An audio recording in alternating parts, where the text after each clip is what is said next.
As more and more begin to know, the status quo has got to go. They're bound to say yes to a man named Dr. No, a man who makes the establishment panic. Grassroots are growing way too wild, too organic.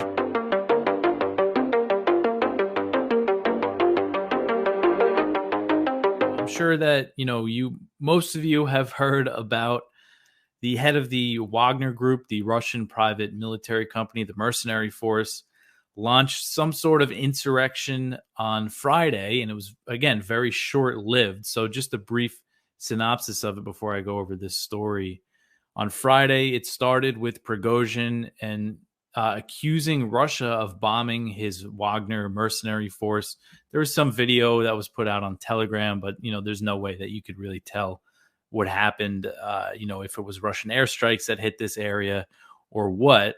And then he released a video and went on, one of his big tirades against Russian military leadership that have become kind of common now. But then, these Wagner forces entered Russia from, Russian-controlled areas of Ukraine, and they took control of a military base in Rostov-on-Don, which is the capital of the Rostov Oblast, which borders Ukraine. And then they started marching towards Moscow. There were reports of some clashes between Wagner fighters and Russian forces. Those aren't really confirmed, but it was a very hectic, 2 days in Russia on Friday and Saturday. And then on Saturday, they reached some sort of deal, and Prigozhin, turned his men around and they went back to their bases. So again, there was so much, I think, bad information flying around on the internet, especially on Twitter, about what was really going on here. But it was just a very hectic, news cycle. So Russia's Wagner group has called off its march on Moscow and agreed to stand down after launching a 2-day mutiny and seizing a military base in the city of Rostov-on-Don. The Kremlin said that it would drop all charges against the company and its leader, Yevgeny Prigozhin, who has been guaranteed safe passage to Belarus. So Prigozhin shared a brief audio statement to social media on Saturday, confirming his decision to withdraw, saying that the PMC would return to its field camps and continue their previous operations in Ukraine. So PMC stands for Private Military Company. So Prigozhin said, quote, "They wanted to disband PMC Wagner on June 23rd. We went on a march of justice in a day. We advanced on Moscow just 200 kilometers short, and during this time, we did not shed a single drop of the blood of our fighters," end quote. So earlier on Saturday, he announced that they captured the Southern Military District headquarters in Rostov less than 1 day after accusing the Russian military of launching a missile strike on a Wagner position and vowing to take his complaints directly to the Kremlin. So he harshly criticized the leadership of Russian Defense Minister Sergei Shoigu, demanding his resignation, along with the Chief of Staff of the Armed Forces, Valery Gerasimov, and he is basically the head of the war effort. And Shoigu, again, is the defense minister, and for a while now, he's been really critical of these two. When he was putting out those videos, accusing the Russian military of not providing his fighters with enough ammunition during Bakhmut. This is who he was signaling out. So while the full extent of the mutiny remains unclear, unverified videos making the rounds online purported to show active clashes between Wagner and Russian regulars. A Reuters correspondent also said they witnessed a military helicopter firing on a mercenary column driving near the city of Voronezh, about halfway to Moscow from Rostov, but noted that the fighters faced little substantial resistance on the road. So I'm not sure if there was any casualties or what. I was really looking, and it's been hard to find. Again, I saw lots of claims, on social media, but nothing really verified. Next one here, Blinken on Russia crisis. We haven't seen the last act. So Secretary of State Antony Blinken suggested on Sunday that the U.S. was expecting more unrest in Russia following Yevgeny Prigozhin's 2-day uprising. So Blinken told CBS News on Sunday, quote, "I think we're in the midst of a moving picture. We haven't seen the last act. We're watching it very closely and carefully," end quote. So when asked if the U.S. was in touch with Russia about the crisis, Blinken said that he instructed his team to engage with Russia to ensure that they understood their responsibilities in terms of protecting U.S. personnel. So there's no sign, Blinken, there's no sign that he attempted to speak with Sergei Lavrov, the Russian foreign minister, about the incident. He's basically refused to speak with Lavrov at all since the Russian invasion. They've only spoken like 2 or 3 times, I believe. And one time was like a brief 10-minute chat on the sidelines of a G20 conference. So he's just completely abandoned diplomacy with Russia. All right, so moving past the Prigozhin stuff, the next story here, the Pentagon says that cluster bombs are useful for Ukraine. So a Pentagon official has told Congress that controversial cluster munitions Ukraine has been seeking from the U.S. would be useful to Ukrainian forces on the battlefield. Cluster bombs scatter small submunitions, or bomblets as they call them, over large areas, making them especially hazardous to civilians. Because of their indiscriminate nature, cluster munitions have been banned by more than 100 nations. But the U.S., Ukraine, and Russia are not parties to the treaty known as the Convention on Cluster Munitions. Both sides in the current conflict in Ukraine have reportedly used cluster bombs in the fighting. Both sides are accused of it. And Kiev, the Ukrainian government, was using them against populated areas of Donetsk in the Donbass war, going back to 2014. You run your mouth and I run my business, brother. You tell everybody I'm busted. You talk so much you got me disgusted. But you run your mouth and I run my business, brother. But there's been a lot of scandalous Biden stuff that's been coming out over the last couple days. We've been reporting it on all of it. Some of the biggest bombshells is this year. We'll just recap real quick because we've done a lot of this, but we're going to recap some of the biggest bombshells. So you had the FBI always knew that the Hunter Biden laptop was validated and real. At the same time, they took the information off the internet and they wrote, they hit up the intelligence agencies and said, hey, we're going to need you guys going to call this Russian misinformation. They were able to do it. They removed it from the internet. The Department of Justice, when Joe Biden starts to run, they say, hey, you can't look into any of these bribe things, and they limit the scope of the investigation of Hunter Biden. They stall it, and they make sure that it's not looking into Joe Biden. You get all of these really interesting storylines of Joe Biden being the big guy, Hunter Biden being in the same house as Joe Biden, from what I understand, and going, hey, I'm sitting here with the big guy. Where are my payments? You promised us some money. You got all this stuff going on, and usually CNN, they're not reporting on any of this. So I saw this tweet. It was linked into a Zero Hedge article. I will read it for you guys. But this was, even CNN is now going for President Biden on the Hunter Biden whistleblower criminal allegation leaks. Looks like below options 1 and 2 have now been initiated. Globalists now seek Biden out on health grounds, Hunter out with him faded into obscurity after his plea deal, Trump locked up or disqualified, RFK Jr. marginalized like Bernie Sanders, and Gavin Newsom versus Ron DeSantis presidential race. So this was interesting. CNN was actually reporting on the whistleblower claims against the AG for not allowing them to, firstly, they were going to raid Biden's house, and that got squashed. And then they were going to investigate some of the bribery claims, and that got squashed. And so you start wondering, why is it that mainstream media is actually reporting on these incidents? Are they starting to actually turn on Joe Biden? And I thought that this was just a reasonable theory. I don't know that they'll be able to pull it off because you look at how Ron DeSantis is doing in the polls. It's not very well. But Gavin Newsom does seem to be the only person who's possibly even set up to replace Joe Biden. And I do think that if the deep state did have its way, they would love a Gavin Newsom versus Ron DeSantis because that's 2 players for the same team. The Peter Schiff Show. The reason that the United States is still the dominant economy is because the dollar is the reserve currency. I think while the dollar status was once a product or a byproduct of America's dominance, that dominance is now completely dependent on that status, because when the United States got that status, we used it like a crutch, and now we have been dependent on that crutch. It's what enabled us to outsource all of our manufacturing. And as the U.S. economy became less and less competitive due to regulations and taxes and things like that, rather than pushing back against the regulations and taxes, we were just able to run deficits and import the stuff that we couldn't produce because of the dollar's reserve status. So it's like, because we relied on that crutch, we became crippled and then needed the crutch. Because initially we didn't need it, but it was given to us. And so we decided to use it rather than just walk on our own 2 feet. But now we're so dependent on that crutch because the economy is, our legs have atrophied. We need it. And you take it away and everything's going to collapse. And it seems that Powell doesn't really understand that. The UK just came out with worse than expected inflation last week. I mean, I think like 8.5%. I mean, they've got a big problem there in the United Kingdom.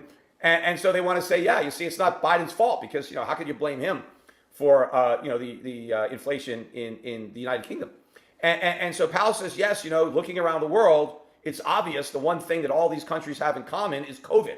And so because of COVID, that's why we have inflation, because of these supply chain bottlenecks. But of course, what Powell conveniently overlooks when he claims the one thing they have in common is COVID. No, what they have in common is the way they responded to COVID by creating inflation. That's what they have in common. They all printed a bunch of money because of COVID. They slashed interest rates because of COVID. They ran bigger budget deficits because of COVID. That's what they have in common. And it didn't start with COVID. All of these countries that are now experiencing elevated inflation, this is not an accident. It's because they all were pursuing inflationary monetary policies by design. Everybody, the UK, the Bank of England, or the ECB, the Bank of Japan, the Fed, what they all had in common is what they all said: we don't have enough inflation. Inflation is too low. They were all doing quantitative easing. They all had 0% or negative interest rates. Those are the mistakes that they all made in common. And that's why they're all suffering the same consequence, which is inflation. So inflation was manufactured by government and by central banks, both in the United States and in Europe, because the governments made the same mistakes on both sides of the Atlantic. On the Democratic side, they are trying to get Powell to comment on the budget deficits. We got the national debt, as I mentioned on my last podcast, above 32 trillion. We're going to make it a beeline now for 33 trillion. But the deficits are running out of control. And we have massive spending. And the Republicans are trying to get Powell to make the obvious connection between these deficits and inflation. Right? I mean, even Keynesians, who really don't even understand economics, should know that, right? That if you have excess fiscal stimulus, right, you have massive deficits, you're going to have inflation. You're stimulating demand. You're not stimulating supply. You're just creating more demand for a given supply. The price has got to go up, especially if the Fed is, printing the money to monetize those deficits. And Powell continues to claim that he's not allowed to do that. He's like, look, I can't go out of my lane. I'm responsible for monetary policy. I can't talk about fiscal policy. It's the same with all my predecessors. I mean, we just don't go there. It's not in our wheelhouse. We don't want to overstep our bounds. This is complete BS. I mean, I think that they're trying to flip on its head the idea that the government should allow the Fed to be independent, where Congress shouldn't be beating up on the Fed to print more money or cut rates, right? That the central bank should be independent. It doesn't work the other way around. We're not supposed to have an independent central bank so that it won't criticize the government. No. Part of the reason to have an independent central bank is precisely so it will criticize the government, because they are above politics, right? The central bankers supposedly don't have to get elected, so they can do what's in the public interest.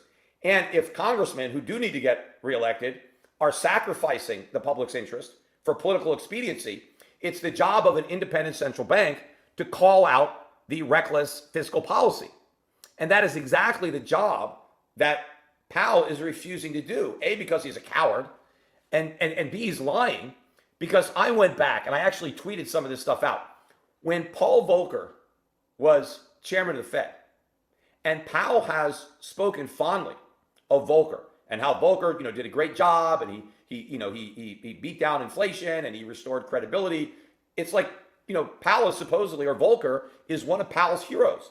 Well, if that's the case, Paul Volcker was a staunch critic of deficit spending, even under Reagan, because there were some big deficits under Reagan. I mean, not, by, today's terms. I mean, you're talking about budget deficits of, I don't know what it was, $150 billion a year. I mean, they're 10 times that size now. But these were big deficits back in the 80s. And Volcker was very critical of these deficits. He said, you got to do something. You got to cut government spending or raise taxes. But he was specific, and he gave speeches to and called on Congress to cut defense spending, specifically cut defense, cut entitlements, cut Social Security, cut Medicare. This is what Volcker was telling Congress to do. And he said, you got to do this. Otherwise, we're going to have more inflation. It's going to put upward pressure on long-term interest rates. It's going to hurt the economy. You've got to get the fiscal house in order. You got to cut spending. Now, he was the Fed chairman. He had no problem not only commenting on fiscal policy, but directly criticizing fiscal policy and giving Congress advice as to what he thought they should be doing to correct the mistakes that he was pointing out. And he was trying to fight inflation, and he's pointing out, hey, I'm trying to put out the fire. You guys keep lighting fires. Give me a little help here, right? That's what Powell is supposed to be doing. If he's supposed to be fighting inflation, he should be lecturing Congress to stop lighting the fires that he claims to be trying to put out. When you have a Fed chairman being asked by so many congressional representatives, give us your opinion. We want to know what you think of these deficits. And he says, I can't tell you. I'm not allowed. Based on what law? Because if if Volcker was allowed, if Greenspan was allowed, and if Congress hasn't passed any legislation that would somehow inhibit the Fed from commenting on fiscal policy, then why can't he do it? The reason is he's copping out. He doesn't want to comment because he doesn't want to put these politicians in the spot and call them out. But that's exactly what he needs to do. And the fact that he won't do it, that is more proof that we don't have an independent central bank. He's trying to claim, the central bank is independent, so we won't criticize Congress. No. If the central bank was independent, they would be criticizing Congress. And finally, I want to point out a comment that Senator Warren made at the very end of it, Elizabeth Warren. And she was really just taking Powell to task because of all this deregulation that he supposedly favored. And Warren is blaming all the problems that we have now in the banking system on the fact that Powell wanted to deregulate, that we just took away too much government regulation. And now we have this broken financial system. And Powell broke it through deregulation. And that's why she didn't approve of his reappointment, was because of all this deregulation that he was in favor of that has now wrecked the banking system. Well, the only thing that Elizabeth Warren got right is that the banking system is broken. She's right about that. But she is completely wrong about who broke it. She helped broke it. The government broke it. The Fed broke it. Not because it took regulations away, but because it put regulations there in the first place. It didn't take enough regulations away. It's like they can pass like a dozen regulations, and then maybe they roll back one or two. And then they say, aha, you see, look, you roll back these one or two regulations. That's what caused the problem. No, the problem was caused by the 10 regulations they didn't roll back. They left those in place. It is the government that screwed up the banking industry. It's one of the most highly regulated and subsidized industries in the country. That's why it's one of the most screwed up. The way you get a sound industry that doesn't have all kinds of imbalances, that doesn't have all kinds of excessive risk-taking, is to leave it alone, is to let the free market function. That is the best way. That is the only way to have a sound market, because that way people are responsible for the consequences of their own bad decisions.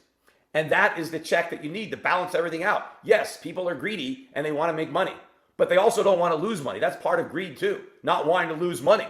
And what the government does is they come in and they pass all these regulations to make people think it's impossible to lose money. They don't care about losing money. And that's what lets the greed run amok, because it's no longer checked by the fear. The free market provides both greed and fear. And there's a healthy balance because people are dealing with their own money. See, the problem with politicians is none of it is their own money. It's all somebody else's money. So they don't give a damn, right? They just care about their own reelection. They don't care about the real economic consequences. So what we need is to get rid of government. We need to get the government out of banking, and so we can get the free market back in.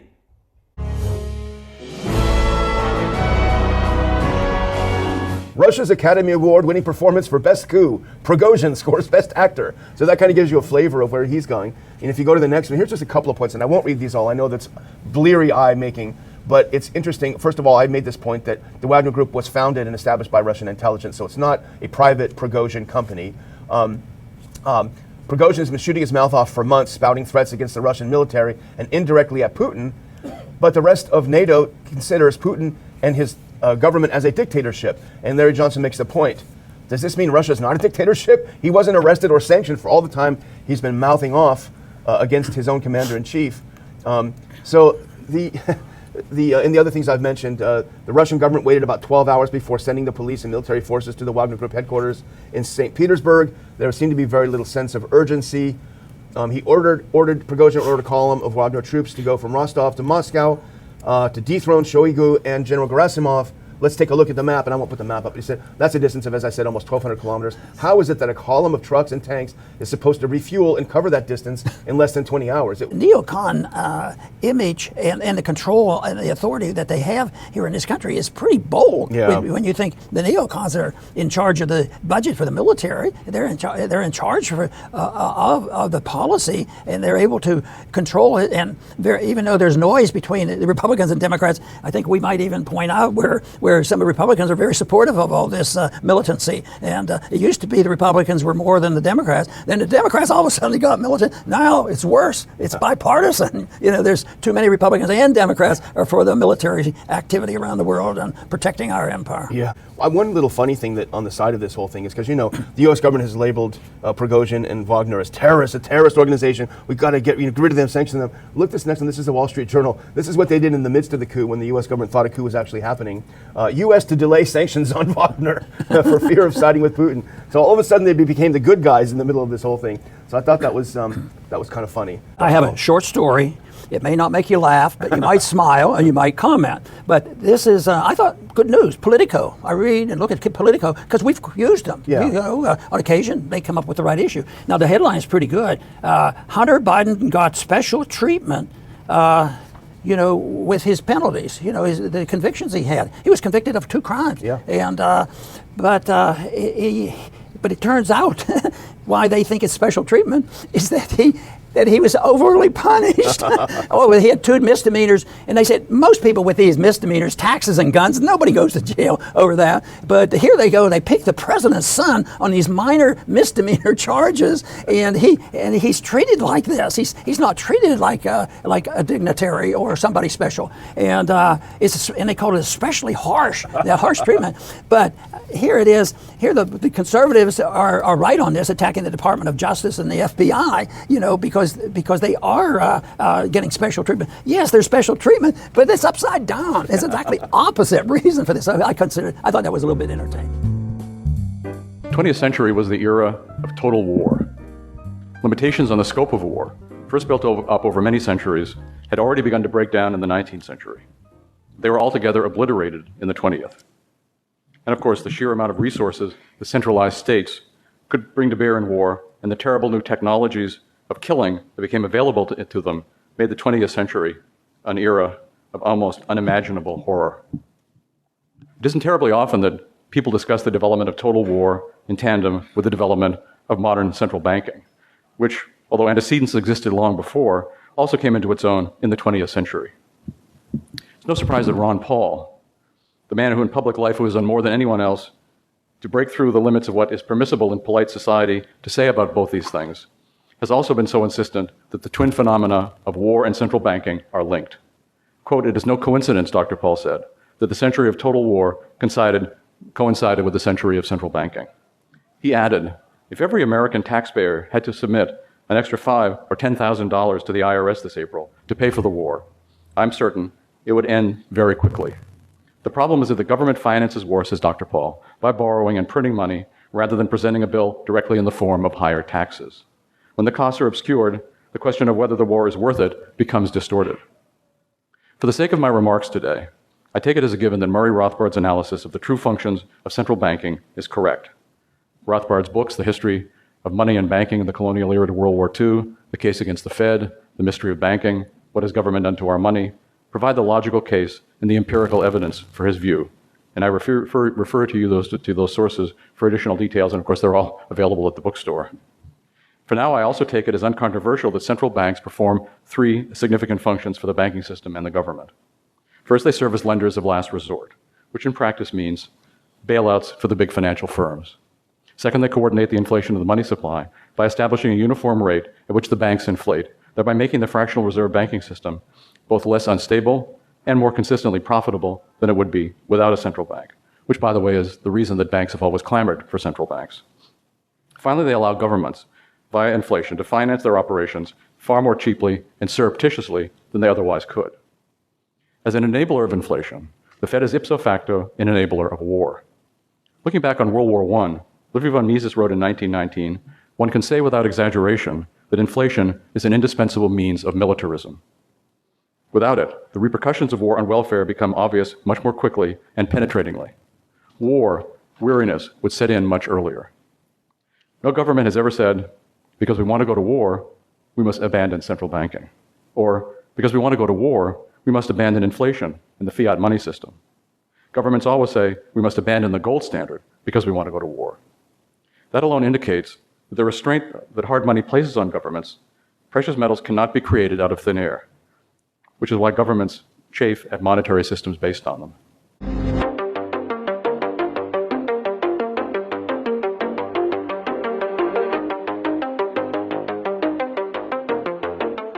So Russian President Vladimir Putin on Monday night delivered his first address to Russia since Wagner chief Yevgeny Prigozhin's short-lived uprising ended on Saturday, and Putin vowed to the mercenary fighters that he would uphold his side of the deal that was reached to end the mutiny.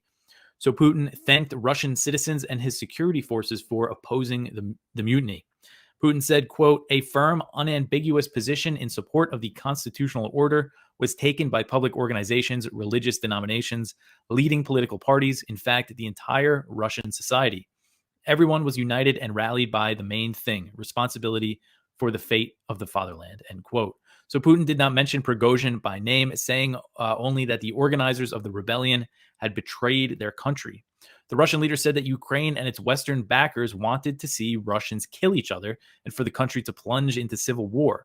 Putin said, quote, "They wanted Russian soldiers to kill each other so that military personnel and civilians would die, so that in the end, Russia would lose and our society would split, choke in bloody civil strife.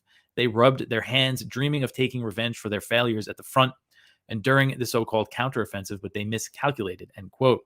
So discussing the Wagner members, Putin said that the overwhelming majority of the fighters and commanders of the mercenary force are Russian patriots. He said, quote, "Therefore, from the very beginning of the events, on my direct instructions, steps were taken to avoid a lot of bloodshed," end quote.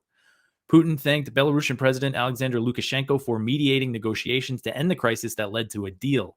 Putin vowed to uphold the agreement by offering Wagner members the options of signing contracts with the Russian Defense Ministry or going home or traveling to Belarus. He said the promises that he made will be fulfilled. So Biden also denied that the U.S.'s NATO allies were involved in the uprising. He said, quote, "They agree with me that we had to make sure we gave Putin no excuse to blame this on the West, to blame this on NATO. We made clear that we were not involved, that we had nothing to do with it. This was part of a struggle within the Russian system," end quote. And so far, Russia says that they're investigating it. They're saying that the U.S. and the West likely wanted to take advantage of it, but they're not, outright accusing them of being involved. Gitmo, the notorious torture prison. So this official said that there have been significant improvements at Gitmo since, the torture at the prison was exposed. But she said that the 30 men who remain are living with their past experiences.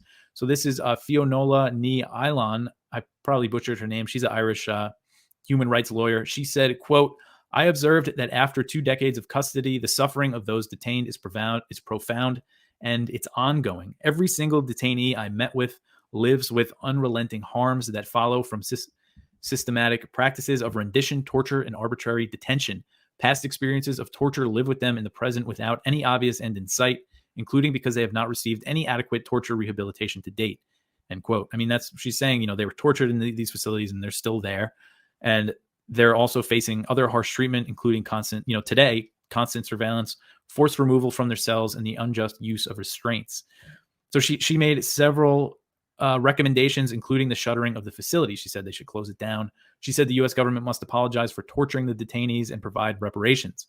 And the U.S. State Department issued a statement that said the U.S. condemns torture and all that. And then I just noted another example of the U.S. Involved with torture.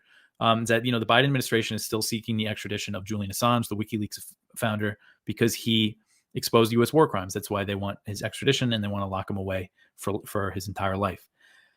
So while Assange has been held in London's Belmarsh prison on no charges since April 2019, and a guy named Nils Melzer, who is a Swiss professor academic, he determined that Assange's treatment amounts to prolonged psychological torture. In giving the award, the organizers noted that the anti-war team publishes news reports, analysis, radio interviews, and videos. They are consistently reliable and accurate, from Yugoslavia in the 1990s to Ukraine today. Antiwar.com is a vital voice seeking truth and clarity in the fog of war and propaganda. So that's very nice, and we really appreciate it.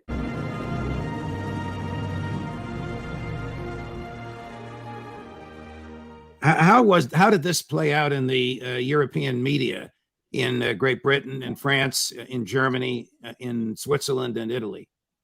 Well, as you can imagine, just like in the United States, the neocon part of our very controlled media was for a moment, in places like the UK, it was in sort of delirium with excitement that, this was coming. This was the pièce de résistance. After the offensive now, Russia was going to be in complete chaos. There was going to be civil war. It was the end of Putin. This was wonderful. Now we can put aside, we don't have to worry so much about the Ukrainian offensive because we've got Putin in the sights and he's going to be destroyed in the civil war. And then suddenly nothing happened. Within a few hours, there was a negotiation, all settled. No one is being punished. No one is having any being imprisoned or arrested or anything like that. Prigozhin is gone to Belarus with a number of the Wagner. Wagner is going to be reformed and changed a little bit in its format, but it'll be brought in under the Ministry of Defense, so there'll be some reforms. But after all that excitement among some sectors of the West who were hoping that this was going to be the moment that, they'd all been longing for when Russia would be broken up and collapse, and then they suddenly got the message, oh, there's been a negotiation, everything's settled, they're going back to Ukraine, the forces, the convoy en route to Moscow is turning around and going home. And I don't think in those people in Europe know what to think about it. Frankly, they're just thinking, oh, my God, how did this happen? Was it theater? Was it real? Good evening, sheep. Over the weekend, professional bow tie wearer and part-time scientist Dr. Peter Hotez had quite the public meltdown over the Joe Rogan and Robert F. Kennedy Jr. podcast. As a result of his meltdown, Dr. Hotez then proceeded to set a world record in what's called getting ratioed on Twitter. Congratulations to him on that. We'll tell you about it tonight in our special report, along with some new, never-before deadly statistics about what Hotez thinks is safe and effective. Trust him, he's a doctor. Science. The drama began when World Veterinary Medicine champion Joe Rogan released a 3-hour-long podcast with presidential candidate Robert F. Kennedy Jr. For portions of the podcast, Kennedy discussed everything that we at the mainstream media censor. It was rather inconvenient. It was the same kind of information that has caused the pharmaceutical companies, Biden administration, mainstream media, and bureaucrats posing as public health officials, such as Peter Hotez, to relentlessly smear and tarnish Kennedy's name. Well, the Thought Police report filed by Hotez indicates that Kennedy cited scientific studies about that aren't favorable to sales. He described documented adverse health events that can result from toxic materials in the jabs. And he factually described deceptive activities that have occurred between pharmaceutical companies and government officials that impact public health, and therefore human lives. So in other words, Kennedy was basically saying that the Earth is flat, gravity doesn't exist, and he wants everyone to die. That's the Cliff Notes anyway. There is a long and shameful history of U.S. politicians and bureaucrats weaponizing governmental powers against their political opponents. The First Amendment was not even a decade old when fear of influences on America by French agents was used to support the passage of the Alien and Sedition Acts. This outlawed false, scandalous, and malicious writings against the United States government, Congress, or the President, and made it illegal to conspire to oppose any measure or measures of the government of the United States. The weaponization of politics is another example of how hysteria over alleged foreign threats leads to less liberty. The claim that opponents of the U.S. government policy were serving interests of France is an early example. Sadly, critics of the U.S. government policy have been smeared for spreading disinformation to benefit hostile foreign powers many times since. During the Civil War, President Abraham Lincoln oversaw the shutting down of newspapers and even the arresting of state legislators. After the U.S. became involved in World War I, Congress passed a new Sedition Act banning disloyal, profane, scurrilous, or abusive language toward the military or U.S. government. This act was used to imprison Eugene Debs, who then ran for president as the Socialist Party nominee while in prison. Opponents of U.S. involvement in World War II were accused by supporters of U.S. military intervention of being a fifth column for Germany's government. Later, opponents of wars in Vietnam, Iraq, and other countries where the U.S. intervened were subjected to government surveillance and harassment. Critics of U.S. foreign policy may be the first critics of the U.S. government targeting for opposing government policies, but they are not the last. FBI Director J. Edgar Hoover targeted the civil rights movement and wiretapped and harassed Martin Luther King Jr. Hoover also kept files on those he deemed subversives, including even the pop music group The Monkees. Presidents of both parties have used the IRS against their political enemies. As an IRS agent told the head of a conservative organization who was being audited after calling for the impeachment of then President Clinton, "What do you expect when you target the president?" The drafters of the Constitution knew those with power would always be tempted to use their power against their opponents. Hence, they created a limited government where power was diffused and checked. Unfortunately, American politicians gave in to the temptation to weaponize the law against their opponents in the early days of the Republic. Since then, the growth of government has led to the growth of an unelected and unaccountable bureaucracy that plays an important role for the deep state. The deep state pursues its own agenda regardless of the wishes of the people. The deep state works to subvert those who oppose its agenda, using tactics up to and including the assassination of President Kennedy. A lesson of this history is that people who desire liberty should not trust the U.S. government to advance liberty. Instead, they need to be vigilant in ensuring the government acts within the limits stated in the Constitution. Making sure the government is pursuing a policy of peace and free trade abroad is also essential to promoting liberty at home. Thanks for listening. Here's Gerald Salenti with today's trends in the news. Kerry's back in the news, saying stupid shit. Today we're going to start off by talking about one of my least favorite politicians. Yeah. But I don't even know if he qualifies as a politician. He's a troublemaker. And that is former Senator John Kerry. And I know a lot about him because I remember he made himself a name way back during the Vietnam era by taking an anti-war stand because he was awarded a few medals for who knows what. And he was very much in favor, but his excuse, he was just a kid then. He didn't know much about it, and there was a little bit to that. So he went to the White House lawn, threw his medals over the fence with the others. I thought, boy, now that guy really is a believer. But after that, it was downhill. I always kid, but seriously say, John Kerry peaked. Yeah. He peaked back there when he was, I think he was 21 years old when he did that. But now he's still around, and he's in all kinds of war. He's against the war on those people who say there's no climate change, this sort of thing. He's a radical environmentalist. Biden is one of the most annoying busybodies and hecklers on earth. You know, he's President Biden's. Kerry is. Sorry, Kerry is one of the most annoying. Biden is too. That's a different story. One of the most annoying busybodies on earth. He's Biden's special envoy for climate change, right? So he rolls around the world in his big private jet, spewing out carbon or whatever they spew, killing the whales, and lecturing the rest of us about how we better stay inside and eat bugs. You know, that's what he does for a living. But before that, of course, he was a Secretary of State who presided over some of the most aggressive U.S. foreign policy actions in history, the most unjustified foreign policy actions in history, including unleashing jihadists in Syria to overthrow that government, unleashing jihadists in Libya to destroy that country, and turn it into a slave market.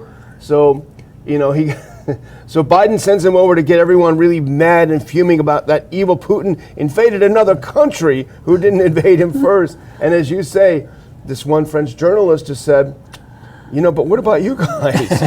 This is we chose this story because we talk about it a lot. They're just incapable. Someone like Kerry, the look on his face, they're incapable of judging anyone else in their own shoes. I think you talk about people being sociopaths. Yeah. I think he'd be a good example. Well, the reporter, the journalist, retorted him. He says, yes, we do have to judge Putin for crimes of aggression, of course. But you, the Americans, you committed the crime of aggression in Iraq. Yeah, exactly. Well, let's put up that first clip because we noticed on Zero Hedge, but it's all over Twitter. Everyone is playing it on Twitter, and it's very funny in a weird way, yeah. But to the next one now, our good friend Glenn Greenwald, he had something that he wrote about, and I apologize for the small print here. But here's how Greenwald put it. John Kerry is on a tour flamboyantly depicting Russia as a rogue state for invading a sovereign country, only for French journalist Darius Rochebin to remind him the U.S. has invaded multiple countries, and Kerry himself voted to authorize the Iraq War. Somebody's lying. Jonathan Turley says Congress should start bringing people in for answers in the Biden probe. And we're not going to go into the finer details because that's really our job here, Dr. Paul. But as you know, the point is you had whistleblowers and you had Merrick Garland and you had the U.S. Attorney David Weiss. Now, Garland claimed that Weiss had full authority to investigate Hunter Biden to the extent that he wanted to. There was no restraints. Well, the whistleblowers had a different story, which was that at every turn they were prevented from taking a true investigation. What the heck is going on? Where are these millions of dollars going into the Biden various bank accounts? Where are they coming from and what's it being paid for?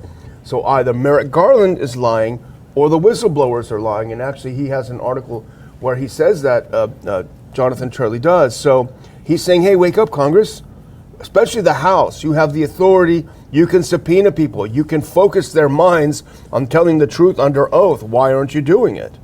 Let's go ahead one. Here's his piece on his own website, Who's Lying, Garland or the Whistleblowers? That's definitely worth a read if you go to jonathanturley.org. But go to the next one. I wanted, this is sort of a summary of what he said.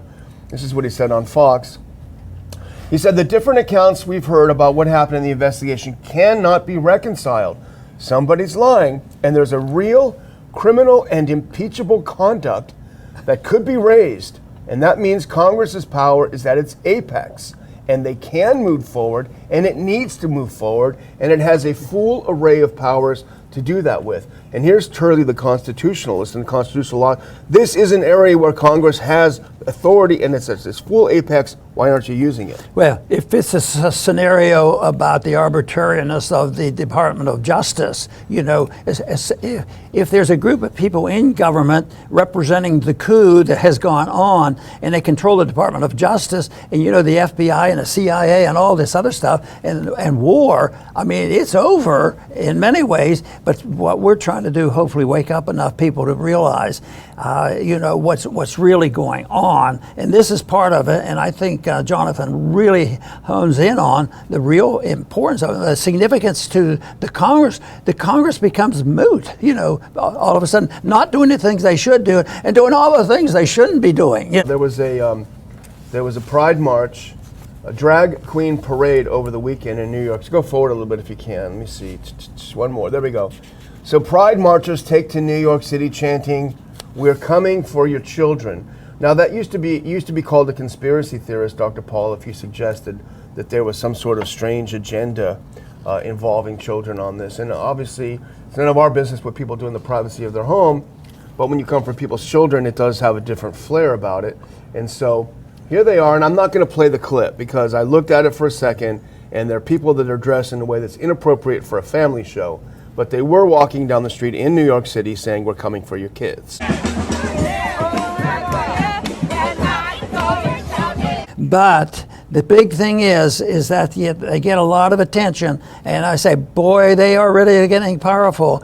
But they're not that powerful. Their percentages for people who believe this wokeism, radical wokeism, it's amazing. It's the people in the left wing radicalism, but it's also the money behind this. Wokeism is part of the corporate system, so it comes together with the movement of Marxism and cultural Marxism, because there's a lot of cultural things in here, and there's a lot of finance in here. There's a lot of appropriations and wars and all these things.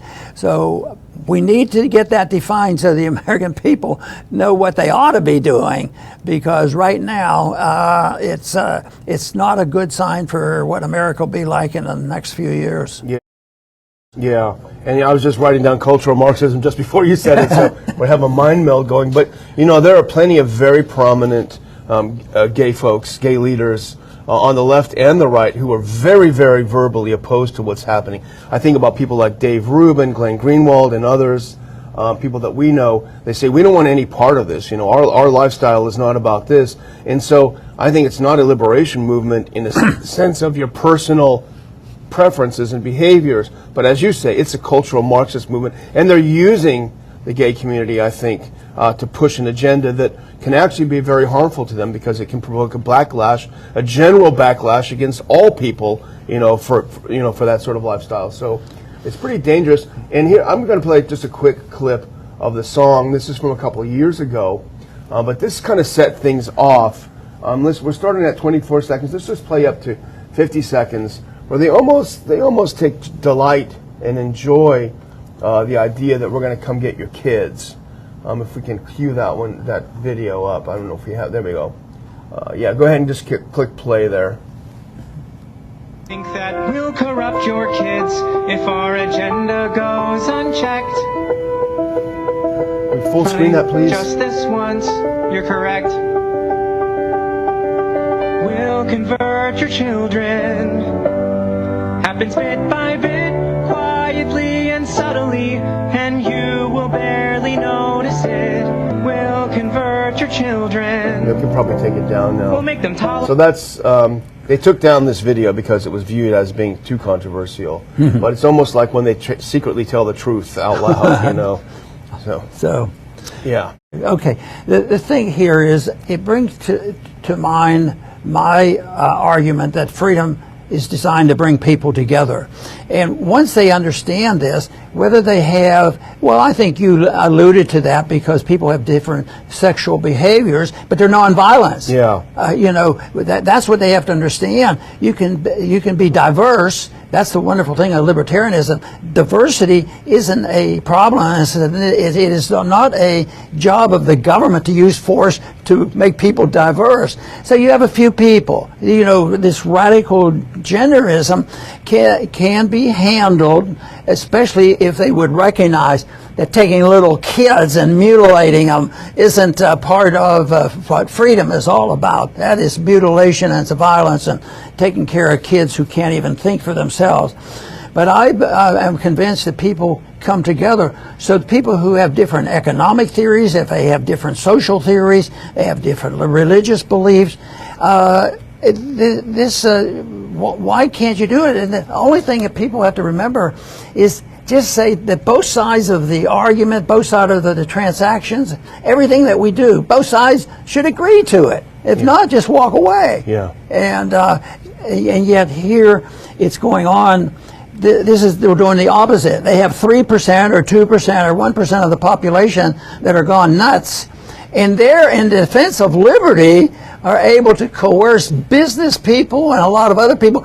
Oh, yeah, I know. I don't agree with them, but they have their rights, you know. But they don't have the right to destroy the liberty and get that liberty they want for the minority by taking it away from the majority is what they're doing. Yeah. So that's a shame. That's why I think they should think more. People should think more seriously about, you know, following the rules of libertarianism and freedom and independent liberty, and the world would be a lot better off. Governments can raise revenue in three ways. Taxation is the most visible means of doing so, and it is eventually, for that reason, meets with popular resistance. They can borrow the money they need, but this borrowing is likewise visible to the public in the form of higher interest rates. As the government competes for a limited amount of available credit, credit becomes scarcer for other borrowers.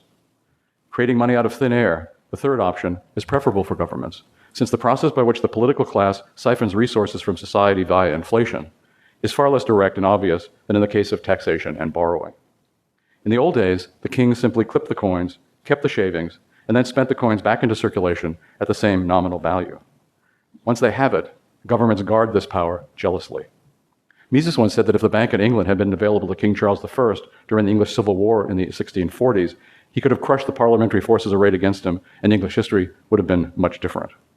Juan de Mariana, Spanish Jesuit who in the 16th and early 17th centuries is best known in political philosophy for having defended regicide in his 1599 work, De Rege.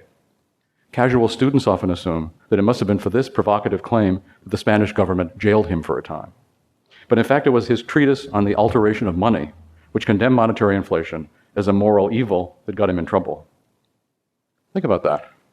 Saying the king could be killed was one thing, but taking direct aim at inflation, the lifeblood of the regime, that was taking things too far.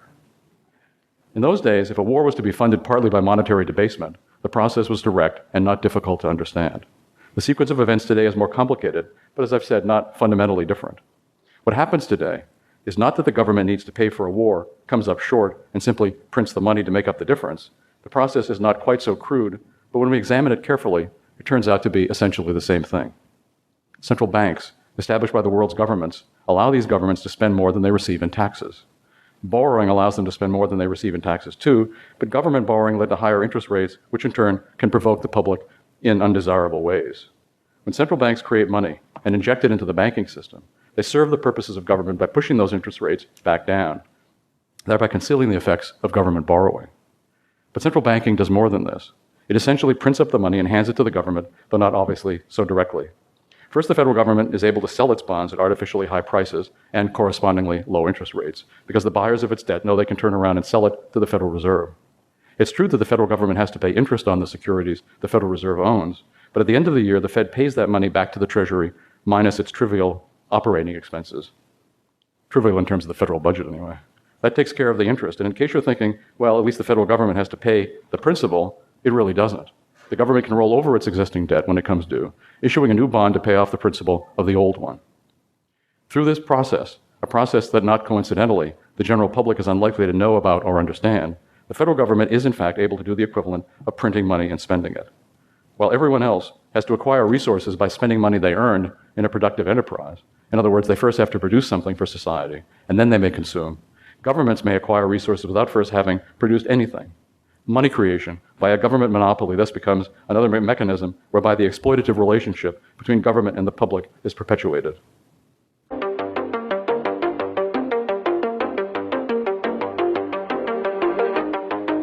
Zelensky says no Ukraine election until the war is over. So Zelensky told the BBC last week that there will be no Ukrainian presidential election in 2024 if martial law is still in effect, which means no elections, until the war is over. So Zelensky's 5-year term is due to end in 2024, but his comments suggest that it will be extended indefinitely if the war is not over by then. And judging by the way things are right now, I don't expect this war to, come to an end this year. And Zelensky made similar comments about Ukraine's parliamentary elections, which are scheduled to be held in October 2023, so this year. And he made these comments actually in an interview with the Washington Post last month. So when he was asked if parliamentary elections will be held this fall, Zelensky said, quote, "If we have martial law, we cannot have elections. The Constitution prohibits any elections during martial law. If there is no martial law, then there will be," end quote. And I do not expect Zelensky to suddenly lift martial law while this war is going on. He's consolidated a lot of power during this war using these authorities that he's granted himself. The first major thing that he did in March 2022, he banned 11 opposition parties, including the leading opposition party in Ukraine's parliament that held 44 seats at the time.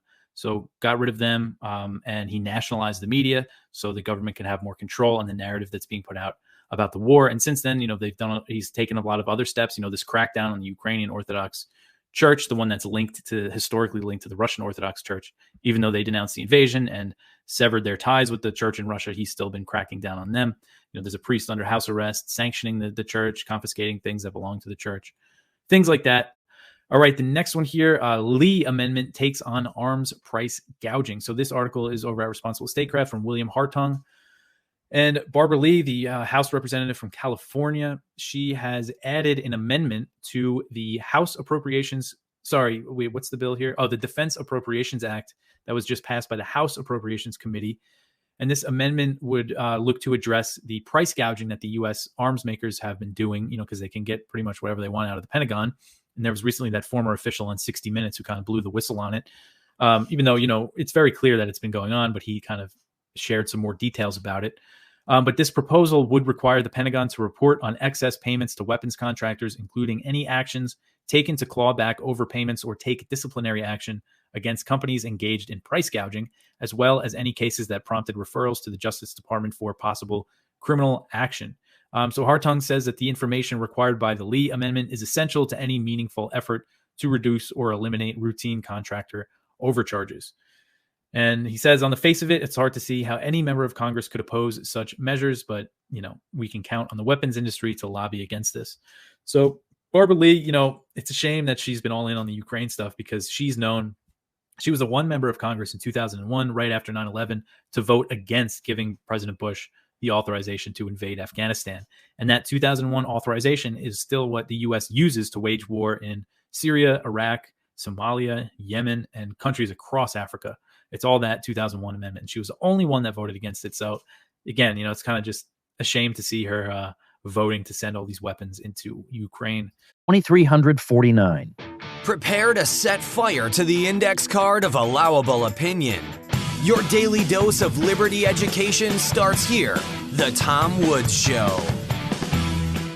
Seems like with states, we come across a constant thread of lies when it comes to why such wars need to be fought. So in June of 2016, a terrible event took place in Orlando, Florida, referred to as the Pulse nightclub massacre, in which 49 people were killed, 53 were injured, and Omar Mateen was a guy who pledged his allegiance to the Islamic State. And Barack Obama came out 4 days after the event and explained more or less what happened, saying, this was an attack on the LGBT community. Americans were targeted because we're a country that has learned to welcome everyone, no matter who you are or who you love. And hatred towards people because of sexual orientation, regardless of where it comes from, is a betrayal of what's best in us. Turns out that Trump actually had more or less the same position. Trump on June 13th said, this is a very dark moment in America's history. A radical Islamic terrorist targeted the nightclub not only because he wanted to kill Americans, but in order to execute gay and lesbian citizens because of their sexual orientation. It's a strike at the heart and soul of who we are as a nation. It's an assault on the ability of free people to live their lives, love who they want, and express their identity. So what you can actually do is falsify this and recognize that terrorism is something people do in order to amplify a message as opposed to conceal it, much like people do at protests. And here are the words of Omar Mateen in his 911 call while he's holding the hostages. He initiates a 911 call and says the following: you have to tell America to stop bombing Syria and Iraq. They are killing a lot of innocent people. What am I to do here when my people are getting killed over there? You get what I'm saying? You need to stop the U.S. airstrikes. Tell the U.S. government to stop bombing. They are killing too many children. They are killing too many women, okay? I feel the pain of the people getting killed in Syria and Iraq. They need to stop bombing Syria and Iraq. The U.S. is collaborating with Russia, and they are killing innocent women and children, okay? The airstrikes need to stop, and stop collaborating with Russia, okay? You see? Now you feel how it is. Now you feel how it is. So when it comes to, were the governments in the war on terror just set out to protect us with spending trillions of dollars on bombs, killing tens of thousands of civilians, something that would be unthinkable to fund voluntarily? They put us in this situation, and no one had to bear the cost. Very few people, if any, went to jail. Well, except people who actually exposed the lies about the war on terror, people like Chelsea Manning or Julian Assange. So when it comes to examples like this, we see constant deception in order to get people to not resist in funding state wars. Makes them much more likely to occur. And because of schooling, people do not meet these statements from Barack Obama, from Donald Trump, with the level of skepticism they would if any other organization was making them. And in this case, of course, it's very obvious why a political leader would want to confuse people as to what the motivations of the person are. Because in this case, of course, he can kill two birds with one stone. He can get a favored constituency to support him further by him portraying himself as their defender against a crazy person like this. And secondly, he can cover up what's really going on in foreign policy, which is what obviously did lead to the incident, was somebody being upset about that. So it makes perfect sense that somebody like an Obama or any other political leader would want to obscure the real nature of the thing. Exactly. And because we have the primary source of the 911 call, it's just unbelievable that both the left and right came together to advocate a social justice angle, which is dislike or hatred of homosexuals, when the actual answer is so clear. Just as we saw so many people enlisting after 3,000 Americans died on 9/11, when tens of thousands of people in Iraq and Syria are killed by U.S. bombs, they also get the same feeling that we did. even going back, this is not necessarily some recent phenomenon. A.J.B. Taylor wrote a book titled The Origins of the Second World War, and in it he summarizes the First World War. He says, the assassination of Franz Ferdinand provoked Austria-Hungary to declare war on Serbia. The Russian mobilization in support of Serbia provoked Germany to declare war on Russia and France, Russia's ally. The German refusal to respect Belgium neutrality provoked Great Britain to declare war on Germany. And just like that, in a matter of a couple of days, governments were able to spend tens of millions of dollars, conscript millions of people to fight a war that started because Franz Ferdinand was assassinated. Something, again, almost unthinkable in the voluntary sector, especially when you're dealing with conscript armies and people don't have the right to opt out. This is a war where Russia lost 1.8 million people, and all of those people were on the front fighting it out in this conflict. And the Bolsheviks were able to take over the capital in 1917 because they weren't defending the homeland. Another example of how wars can easily weaken empires, contrary to what Vivek Ramaswamy and Donald Trump like to say. Germany lost 2 million people. France, the number I believe is 1.3 million. The Habsburg Empire of Austria-Hungary, 1.1 million. The United Kingdom, 920,000 deaths. Italy, 460,000, and 116,000 Americans who came in towards the end of the war. But on some level, everybody recognizes that after World War II, the British lost their empire. Yeah. And everybody, I mean, you have to understand that is because the war decimated them. So on some level, we get it.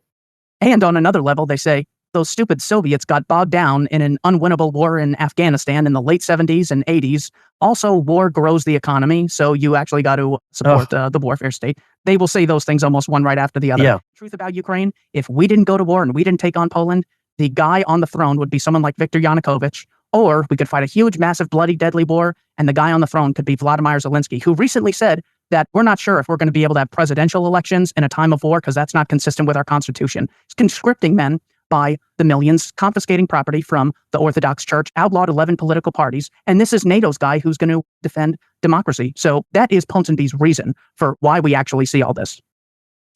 Here's Gerald Salenti with today's trends in the news. How we got here has happened a long time ago, as they kept pumping cheap money into the economy, particularly during the Great Recession, when they started lowering interest rates and made up some fucking shit, some fucking scumbag bankster shit called quantitative easing. How about go fuck yourself? Fuck you, Salenti. We have to enrich the rich. That's all we're interested. You're nothing but a plantation worker on slave land here. So they artificially propped this thing up. This thing was crashing before the COVID war. You go back to 2019, Germany was that far away from recession, the fourth largest country economically in the world. There was a new world disorder, people taking to the streets in France, the yellow vests, in South Africa, in Algeria, in throughout South and Latin America, people taking to the streets. Lack of basic living standards, crime, government corruption, violence. Then the COVID war happens. We're going to make up some more fucking shit. We're little arrogant scumbag suck-ass pricks. We're little shits that couldn't fight our way out of a paper bag. We're fucks like Gutson Gavin Newsom locking down California. The fuckface from Italy that locked it down after the Chinese locked it down to stop the protests in Hong Kong. You forgot about that. No, we're fighting the COVID war. Don't you remember people falling in the street? Making up that shit? And then California. Then state of Washington. New York. One after another, these little fucking arrogant pricks. Fuck you! Fuck you, politician! Don't you tell me what to do.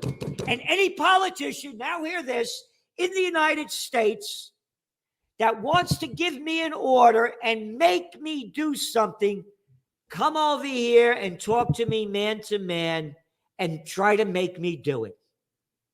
I will not do anything that violates my Bill of Rights of the Constitution. My Bill of Rights of the Founding Fathers. You will not you will not stop me from obeying it. They fucked this country up and they fucked the world up. The damage done by the COVID war is not being reported.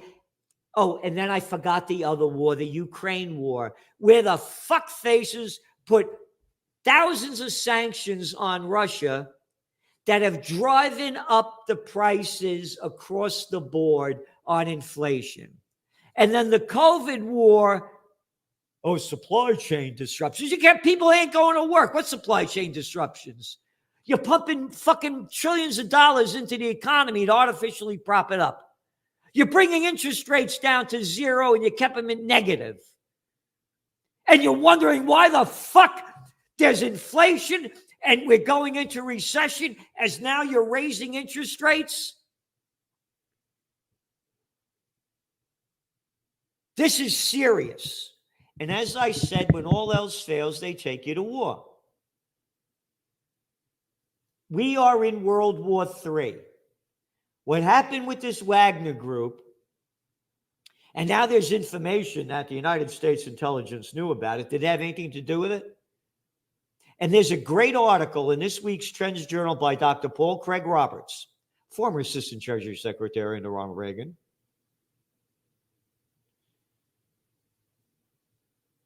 Seeing how Putin fucked up. They have just ramped up the Ukraine war. And now Russia's going to ramp it up as well. And this will really make you happy. This is just, as I'm going on the air, I want to see what the hell is going on. Russia Today. Sergei Karaganov. Here's why Russia has to consider launching a nuclear strike on Western Europe. Who is this guy? He's a professor and honorary chairman of Russia's Council on Foreign and Defense Policy, an academic supervisor at the School of International Economics and Foreign Affairs, Higher School of Economics in Moscow. Oh, is that great? I hope we never use nuclear weapons, but the fact that we refuse to allow their use in all situations except in the case of mortal danger to the state itself seems to me to be ridiculous. The U.S. is tying Russians' hands in this way, hoping that in the long run, this long war will cause an internal implosion. And as a result, this would radically weaken its main rival, China, which will be left to fend for itself. This is a strategic plan that is absolutely clear. And he goes on to talk about why they should use a nuclear weapon if they have to. So, what are you doing to bring peace on earth? Most people are too dumb or they're too self-absorbed to know the facts of what's going on. The people that subscribe to the Trends Journal and are listening to this channel, and please tell the people, tell your friends to subscribe to the channel, know what's going on. But most people don't have a clue.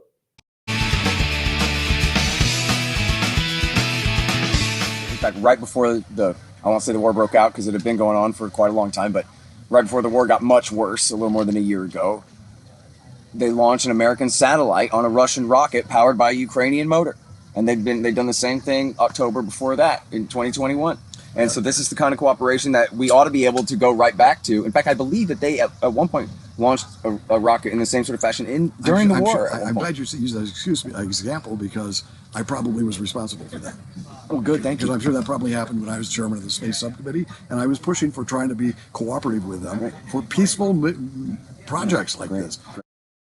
So look, after Iraq War I, famously, Scooter Libby and Paul Wolfowitz and Zalmay Khalilzad wrote up this defense plan and guidance, otherwise known as the Wolfowitz Doctrine. This is America has to military dominate the entirety of the planet and allow no near-peer competitor ever again, and we'll attack them first. We'll do anything we can to disrupt them, because that is the only way to keep the peace, is for America, aka goodness, to hold crisis down. And that, so in other words, when we extend what a cynic might call American hegemony and protection of American interests into other spheres, they say, no, we're only protecting the liberal, rules-based international order of law and friendship and agreed upon agreements whereby the rules everybody's supposed to act. And anybody who's opposing that, they're the ones who are aggressing against the world order. So in other words, this world order is this objective thing that America is the steward and guardian of, rather than in any sense an empire exploiting and taking advantage and pushing their power into others' spheres of influence. It's very hard to make these two sides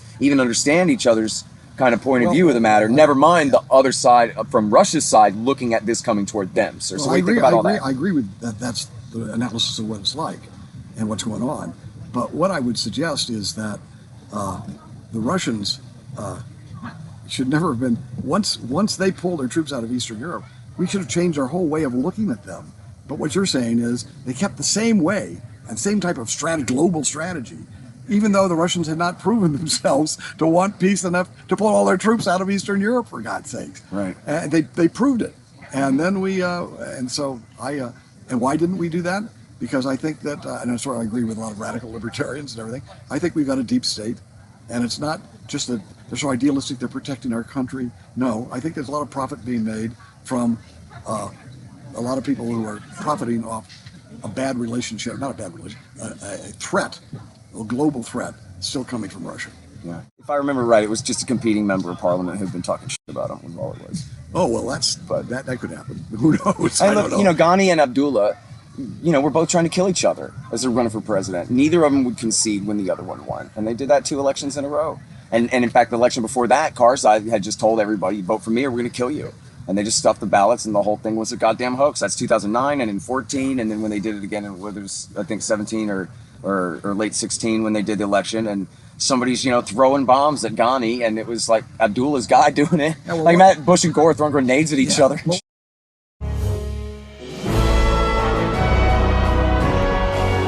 things I mentioned yesterday, the interesting thing to me was how emphatic it was that America, at this time, Biden had to make sure. You'd think, well, why would you have to be so defensive? We didn't do it. We weren't there. Oh, we knew about it. We were smart enough. And we even briefed our members of Congress. But maybe they really decided they had to separate themselves once they realized that most American coups that they participate in are very successful. Yeah. And this one, you'd have to say, except we don't know exactly what was going on. Yeah. But it didn't turn out to be the overthrow of Putin's government. Yeah. Put this first one up because this is something he put out yesterday. He said, let's replace the vicious cycle of escalation with a virtuous cycle of peace building. Senators Lindsey Graham and Richard Blumenthal just issued a resolution threatening Russia with dire consequences in response to its stationing of nuclear weapons in Belarus. I agree that Russia should remove those weapons. And as a first step, the U.S. can start removing its nukes from Germany, Italy, Belgium, Turkey, and the Netherlands, along with its new missile bases in Romania and Poland. That's his solution. Well, I remember it well, the days going on the Cuban crisis on missiles, and also which within days it led up to me receiving a notice from our government saying, hey, you better quit your doctoring. You have to leave that for a while. Come join us because we're getting ready because it looks like it could be very bad news. That was before JFK and Brezhnev talked. Yeah. So that's how close they were. They were gearing up, but the fortunate thing was that they came up with a solution. At the time, you weren't allowed to know the solution because anybody who would have said we should back off out of fear from Turkey and not cut our missiles there, we should move them closer to Russia. That's argument still going on today, like we're in Ukraine. So they kept that secret, but then they said, Brezhnev was going to take the missiles out and everything's calmed down. But it didn't take too long for everybody to know that there was a deal worked out, and it was based on common sense and two people that still lived in the real world. They said, okay, because Brezhnev makes the point, you're in Turkey, you're in all these other places. Yeah. And Kennedy had the brains to say, you're right about that. I'll bet we could do without those things. So he agrees to do it, and all of a sudden, the missile crisis was essentially over. But Sachs mentioned that in this discussion between Kennedy and Khrushchev, Kennedy said, hey, I'll take these missiles out of Turkey, but as part of this deal, can you kind of keep that part quiet and secret? Because I'm facing a lot of stress at home. And to his credit, because we always think of these Soviet leaders as monsters, and I'm sure by and large they were, but he understood the benefit, and he said, okay, we'll do it, we'll keep it secret. And you're right, it lasted for a while. It finally came out that, yeah, it was a compromise. We didn't stare down the Soviets and they backed and blinked. No, it was a compromise. And that's why I think what RFK says here is so important. Bring back compromise. Why exactly are we at war with Russia? It seems like there's a pretty significant downside to this particular foreign policy decision, starting with economic collapse and ending potentially with extinction. So is there a good reason we're doing it? So many innocent young people have been killed. So many hundreds of billions of dollars have been wasted, some of them from the US Treasury. So what's the point? Are we really doing this so the Biden family can repay its debts to the oligarchs who financed their beach house in Rehoboth? Are we doing it so our government can continue to lie about its illicit biolabs in Eastern Europe? So that flabby losers like Toria Nuland and Tony Blinken can feel like they're doing something important with their sad, empty lives? Really? Honestly, there's got to be a better reason for waging this, the most pointless war of all. What is it? Well, thankfully, we have an answer. The war against Russia, ladies and gentlemen, the war against Putin and for Ukraine is in fact a war for democracy. Watch and recall the motive. The President has said many times we're focused on what we can do to support Ukraine's effort to fight for their democracy. Democracy must prevail. It's a war for democracy. That explains it. What percentage of the American people say, oh, that's good, I'm okay with that? I would hate to guess. But the thing of it is, that's shifting. A lot of people will do that. A lot of people have done it in the past. But I think that attitude is shifting, and they're starting to question when the government says it. Why should you believe it? Ukraine is defending its sovereignty, freedom, democracy, culture, and nation. We must stand with Ukraine now more than ever. So they're fighting for their democracy, Dr. Paul. But guess what? Guess what happened yesterday? Put that next one on. They're fighting for their democracy, but Zelensky says no elections in Ukraine until the war is over. So we're fighting for the democracy and freedom of a country that has canceled all opposition, canceled all non-state media, and now actually cancels elections. So what kind of democracy is that? This is something that goes on. We're not surprised, but the money is supposed to stop them. So it's this fake dependency and trust in the dollar that holds this whole thing together, because everything else is so weak and people tolerate, everybody gets bailed out. And COVID, think of the trillions of dollars they use to bail out. So nobody, I think they're totally numb about that. 250 Hollywood celebrities, Dr. Paul, sign a letter demanding the big tech censor anyone who opposes trans surgeries on kids. What do you think? It still bewilders me why that should have a big deal, but I guess they think it does. Censor anyone who opposes trans surgery on kids. On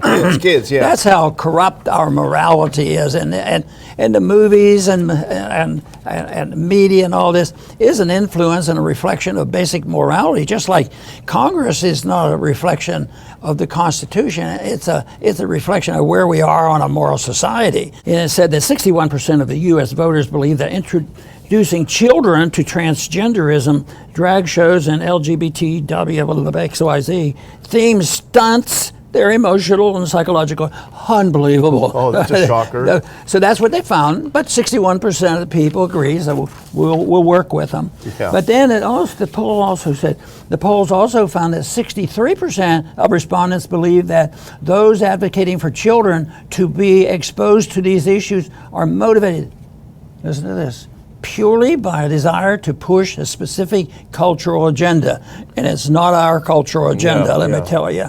A further poll found that almost 3/4, this is getting up the higher and higher, they want businesses to stay out of political and cultural issues, including LGBT. And that I was raised in a sort of a business. My dad has a small business, but it was early thing when I'd ask him about politics. You're going to run for this or that. Well, he says, it's just not a good thing to argue with your customers about Democrats and Republicans. Smart man, very smart man. So we weren't to bring that up with our customers. Very smart. But it shows that the people now are sick and tired of it, and they're tired of about what the football teams are doing and the beer companies are doing, and I don't know. I think it's going to come the way of people with common sense. What Michael and I were looking at when they were looking through the Twitter files was something new, an internet age approach to political control that uses brute digital force to alter reality itself. We certainly saw plenty of examples of censorship and deplatforming and government collaboration in these efforts. However, it's clear that the idea behind the sweeping system of digital surveillance combined with thousands or even millions of subtle rewards and punishments built into the online experience, is to condition people to censor themselves. It's exactly what the communists did, Dr. Paul, and I have used this quote in my announcement of our upcoming conference, which I mailed out to Ron Paul Institute subscribers. Put that last one on, because if you're interested in this and related topics, you will want to get your tickets for our September 2nd conference near the Dulles Airport in Dulles, D.C., Which Way America. This came up during the presidential campaign when I was trying to make a different point about foreign policy after 9/11. Why don't we find out motives? What's going on there? And I brought up the subject that, we've been involved for a long time. Iran was being challenged too. And I said, well, you have to find out why they might be upset. I said, we were participating in a coup in 1953 and overthrew a Democratic leader that they had. And this has led to a lot of problems over there. And the talk show host was very conservative, very hawkish. He said, I don't want to hear any nonsense about history. So I had to shut up, couldn't talk about history, but they don't want to know anything about history.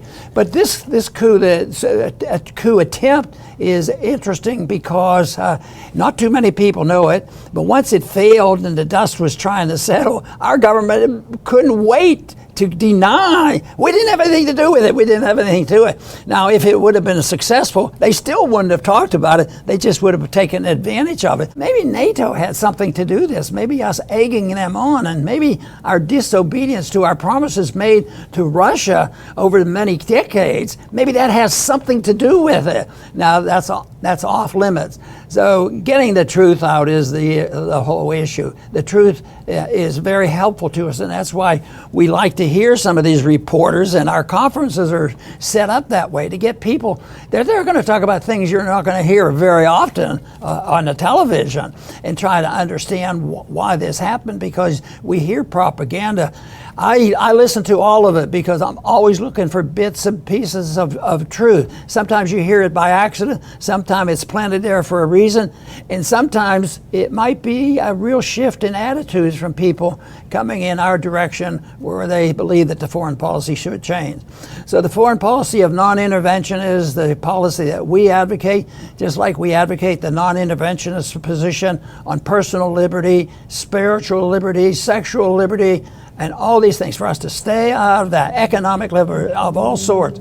And believing very sincerely, if you want to live in a more peaceful and a more prosperous world, you would adhere to those principles. I want to thank everybody for tuning in today to the Liberty Report. Please come back soon. Now, because the central bank allows the government to conceal the cost of everything it does, it provides an incentive for government to engage in additional spending in all kinds of areas, not just war. But because war is enormously expensive, because the sacrifices that accompany it place such a strain on the public, it is wartime expenditures for which the assistance of the central bank is especially welcome. The Federal Reserve System, which was established in late 1913 and opened its doors the following year, was first put to the test during World War I. Unlike some countries, the U.S. did not abandon the gold standard during the war, but it was not operating under a pure 100% gold standard in any sense. The Fed could and did engage in credit expansion. On Mises.org, we feature an article by John Paul Koning that takes the reader through the exact process by which the Fed carried out its monetary inflation in those early years. In brief, the Fed essentially created money and used it to buy war bonds, to add war bonds to its balance sheet. Benjamin Anderson, the Austro-sympathetic economist, observed at the time, quote, the growth in virtually all of the items on the balance sheet of the Federal Reserve System since the United States entered the war has been very great indeed. The Fed's accommodating role was not confined to the wartime itself. In America's Money Machine, Elgin Grosclose wrote, although the war was over in 1918 in a fighting sense, it was not over in a financial sense. The Treasury still had enormous obligations to meet, which were eventually covered by a victory loan. The main support in the market, again, was the Federal Reserve. Monetary expansion was especially helpful to the U.S. government during the Vietnam War. Lyndon Johnson could have both his Great Society programs and his overseas war, and the strain on the public was kept, at first at least, within manageable limits. So confident had the Keynesian economic planners become that by 1970, Arthur Okun, one of the decade's key presidential advisors on the economy, was noting in a published retrospective that wise economic management seemed to have done away with the business cycle. But reality could not be evaded forever, and the apparently strong war economy of the 1960s gave way to the stagnation of the 1970s. There is a law of the universe, according to which every time the public is promised that the boom-bust business cycle has been banished forever, a bust is right around the corner. The month after Okund's rosy book was published, the recession began. Americans paid a steep cost for the inflation of the 1960s. The loss of life resulting from the war itself was the most gruesome and horrific of these costs, but the economic devastation cannot be ignored. As many of us well remember, years of unemployment and high inflation plagued the U.S. economy.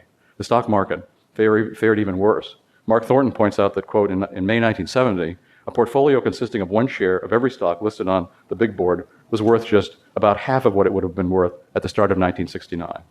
The high flyers that had led the market of 1967 and 1968, conglomerates, computer leasers, far-out electronics, franchisers, were precipitously down from their peaks. Nor were they down 25% like the Dow, but 80, 90, or even 95%. The Dow index, continues Dr. Thornton, shows that stocks tended to trade in a wide channel for much of the period between 1965 and 1984. However, if you adjust the value of the stocks by price inflation, as measured by the Consumer Price Index, a clearer and more disturbing picture emerges. The inflation-adjusted or real purchasing power of the Dow indicates that it lost nearly 80% of its peak value.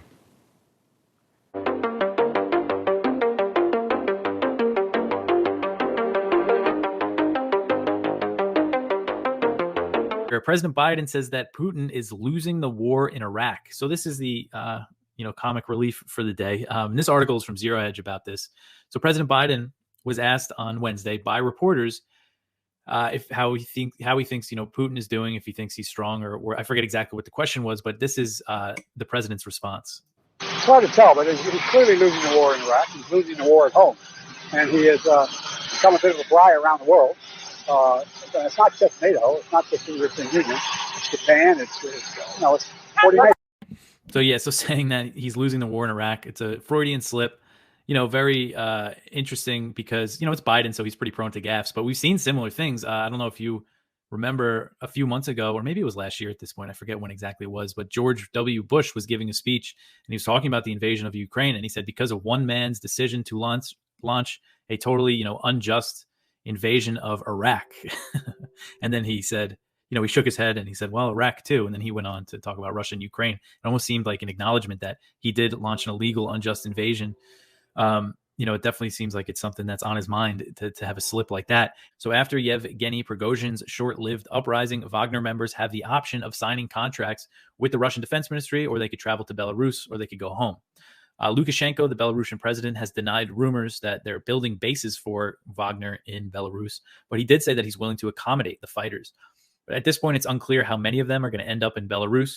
But Poland is estimating that about 8,000 Wagner members are going to Belarus. And I don't know how they got that number, but that's what they're saying. And they're saying that they're going to beef up security on the Polish-Belarusian border. So Polish President Andrzej Duda wants NATO to discuss the issue at the upcoming summit in Vilnius, which will be held from July 11th to the 12th. He said, quote, "This is a really serious and very concerning, and we have to make very strong decisions. It requires a very, very tough answer of NATO," end quote. Stoltenberg said that it's too early to tell what Russia's presence in Belarus will mean for the alliance, but vowed NATO will defend every inch of its territory from threats in Moscow or Minsk. Quran burning protest in Sweden angers Turkey. So the Swedish government permitted a Quran burning protest that took place in Sweden on Wednesday, and this move, of course, angered Turkey and made it less likely that Ankara will approve Stockholm's NATO membership before the Vilnius summit in July. So Swedish police said that the approval was done in accordance with the right of free speech. Only one man took part in the demonstration, so just one guy burning a Quran near a mosque in Stockholm. Turkish Foreign Minister Hakan Fidan condemned the protest. He said, quote, "It is unacceptable to allow these anti-Islamic actions under the pretext of freedom of expression. To turn a blind eye to such heinous acts is to be complicit in them," end quote. Turkey's director of communications also said that those who seek to be in NATO, quote, "cannot tolerate or enable destructive behaviors of Islamophobic and xenophobic terrorists," end quote. So earlier this year, there was another Quran burning protest in Sweden, and Turkey postponed talks with Sweden over its NATO bid because of that. So, this is definitely going to affect things, I think. U.S. and NATO officials have been hoping that Sweden will be granted their membership by July 11th, which is when the Vilnius summit will begin. But Erdogan has said that won't happen, and this protest, I think it gives them more of a reason not to sign off on it. Here's Gerald Salenti with today's trends in the news. Our Secretary of Defense, Lloyd Austin, the former murderer general, was in Iraq killing people. His last job was sitting on the board of directors of Raytheon, the second largest defense contractor in the United States, and accordingly made $7 million by sitting on board of directors before he was appointed as Secretary of Defense, has admitted that American personnel, advisors are in Ukraine because of the weaponry, and it's very complicated weaponry. We want to make sure that, it's not misused and not, And so why did he admit it? Because the documents that they blamed that young kid in Massachusetts on for leaking, the authenticity and accuracy of which the government has never challenged, reveal that American troops are on the ground, and reveal that Lloyd Austin and all his senior military people believe that Ukraine will lose the war. And still we're sending billions. We sent another $6 billion since you and I were on air together. Yeah. As this country is rotting in front of us. Oh, did you see that train on that bridge that collapsed in Montana, and all the filthy crap in the train, or all the poisons went into the water? Oh, that hardly made the news. Who cares? Everywhere you drive, boom, boom, boom, boom, boom. The roads are rotting. The streets are filled with homeless. Crime is on the rise. The middle class is shrinking, but yet more money going into fighting this war. If you or I showed up in Trenton or in Albany and said, here's $100 million, now write a law that I want, we'd be arrested for bribery or attempted bribery. Congress has insulated itself, immunized itself from bribery when it bribes the states. That's an example of how Congress goes outside the Constitution. Now back to war. How does Congress go outside the Constitution? Well, it can't declare war because Russia poses no threat. But Congress can spend your money any way it wants, including spending your money on $400 million to give to the grifters in Kyiv and $60 billion to give to those same people in the form of military equipment. No, we didn't declare war, but we're giving you all the guns and ammo that you want so you can kill all the Russians that you can. You see how they lie to us because they took an oath to preserve, protect, and defend the Constitution, and they go outside it, domestically by bribing the states, internationally by giving military material and cash to another country to fight our wars. To Victoria Nuland, to Tony Blinken, to Lloyd Austin, to Jake Sullivan, to Joe Biden, Ukraine is a battering ram to drive Putin from office. And guess what?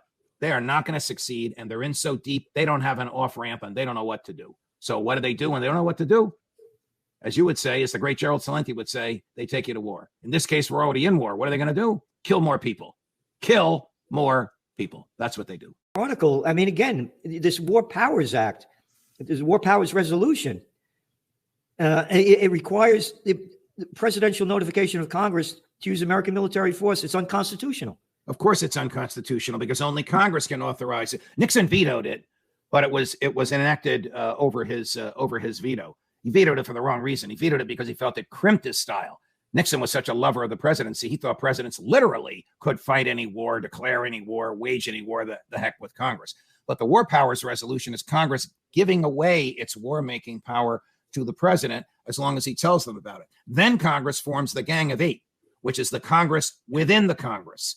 That's the chair and ranking member of the House and Senate Intelligence Committees and the Republican and Democrat leader of both houses of Congress. And when the president tells something to the Gang of Eight, hey, Yevgeny Prigozhin is about to march on Moscow. It's Wednesday. This is going to happen on Saturday. Can they tell anybody else in the Congress? Can they tell the press? Can they tell the people they represent? No, they're bound to secrecy. So the president can kill all he wants, can wage all the coups that he wants, as long as he tells the Gang of Eight, and they can't tell anybody. What the hell kind of a government is that makes its decisions to kill and does kill in secret? The post-Cold War era has produced fewer greater power conflicts and instances in which to defend vital U.S. interests, yet U.S. military interventions continue at high rates and higher hostilities, the authors explained of this report that just came out. It's disgusting. The study found that over the past 2.5 centuries, 34% of U.S. interventions have been against countries in Latin America and the Caribbean, 23% in East Asia and the Pacific, 14% in the Middle East and North Africa, and 13% in Europe. What kind of country is this? This is a country that is determined to build an empire like the Romans, and like the Romans, it will collapse of its own weight. You can add to that list the 903 foreign military installations that we have. There is no human on the planet that can name all 903 of them, except maybe the people that write the checks in Washington, D.C. to pay for it. Quote, he who is not angry when there is just cause for anger is immoral. Why? Because anger looks to the good of justice. And if you can live amid injustice without anger, you are immoral as well as unjust. St. Thomas Aquinas. And we're doing everything we can to fight for freedom. And we're on the brink of nuclear annihilation.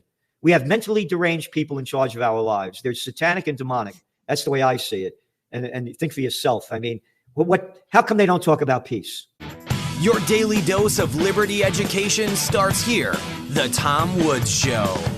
Last summer, the California General Assembly passed this law that says that if a doctor gives misinformation to a patient about COVID, that doctor can be disciplined by the state and even have his or her license revoked by the state.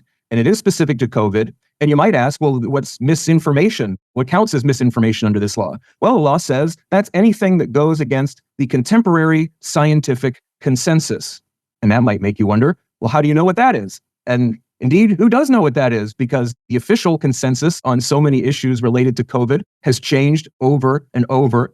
And as a result of this, you have doctors in California who don't know what they can and can't say to their patients if they want to avoid risking their license. Yeah, so they can have their licenses revoked if it's discovered that they gave some medical advice or said something that runs against, as you say, the consensus. And the consensus, as you're indicating, the very concept, the word itself should almost send a shiver up your spine after what we've been subjected to for the past 3 years, because yesterday's misinformation is today's consensus, and vice versa. I mean, from the very beginning, when we were told that New York City needed 40,000 ventilators, and then one doctor made an amateur video saying at his house, saying, I actually think that the ventilators are counterproductive. And suddenly it turned out that, oh yeah, we don't need 40,000 ventilators because the ventilators are actually causing a lot of the problem. So that quote unquote consensus went out the window just like that. So you would think if we were dealing with reasonable people who were actually dedicated to health and to the well-being of others, that they would take an open-minded approach. They would say, obviously, with something like this, it's been quite elusive.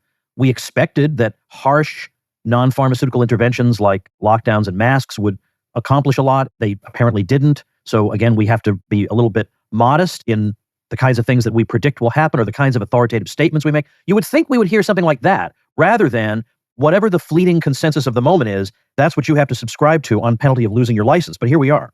Yeah, right. You think that's what they would say if we were ruled by rational, decent people. But of course we aren't, and especially people in California aren't. And of course, this law is anti-free speech, of course, because it seeks to control what doctors can and can't say. And you do have a right to free speech if you're practicing medicine, just like you have it anywhere else. And it's also, of course, inherently anti-science because the state is going to decide what counts as the right answer right now, and it's going to impose that on everybody. And you can't even talk about the alternatives with your patients. And so these doctors are in a really difficult position now if they want to be able to give patients their honest advice. And of course, it's not just these two who represent in these lawsuits. We've heard from many, many doctors across California who are very concerned about this. Some of them thinking about just picking up and moving to another state because it's essentially impossible right now for them to practice medicine the way that they believe they should in California. The Liberty Justice Center actually was the first organization, the first group to challenge that OSHA vaccine mandate. We saw it coming and we looked for someone who would be willing to stand up to this. We were fortunate to connect with a man who owns some grocery stores in Louisiana named Brandon Trosclair. And so as soon as that mandate went into effect, we were filing in court at 6 a.m. or something like that to get that challenge on file with the U.S. Court of Appeals for the Fifth Circuit. When you do that sort of thing, you go straight to the appeals court. And immediately, essentially, the Fifth Circuit issued a stay against that mandate nationwide so that nobody had to comply with it. Ultimately, there were a bunch of other people who challenged this, and the Supreme Court agreed that this was unlawful, that OSHA has no authority to prescribe a vaccine mandate for employees. And so, fortunately, it never went into effect, although, of course, lots of people had to scramble and think about what other job they were going to take when they assumed it was going to go into effect. And of course, no doubt, there are a great many companies, especially larger ones, that prefer to be in the good graces of the government. And if they know this is a policy the government wants enforced, they might just carry it out anyway. So even with the official coercive mandate gone, you still had employers saying, well, we need to do it. And it didn't matter to them what the science behind it was. You could argue all day long to them that this had no health effects whatsoever, and all you're doing is disrupting people's lives, and it just didn't seem to do anything. Yeah, that's right. And this current situation where you have the federal government pressuring private entities so much, even when there isn't an official formal rule, creates something of a problem for a libertarian lawyer like me, because as a general matter, I don't want to go to court and tell a private business what kind of rules it can prescribe for its employees, even rules that I think are outrageous. I think a private employer should be allowed to have as a general matter. And so then you have these things that you see companies doing. You see companies imposing vaccine mandates. You see the social media platforms censoring people. And you know, if it wasn't for federal government pressure, they wouldn't be doing it. But if you can't prove that the government effectively made them do it, then you're going to court and just trying to stop a private business from doing something. And I don't want case law on the books saying it's okay to tell private employers what kinds of rules they can have. So it's a little bit of a conundrum for the libertarian lawyer right now. And I think the trick is to find those instances where you can show that the government played a critical role in making the private business do what it did. And so that's looking right now in a case against not only the Biden administration, but also Facebook and Twitter.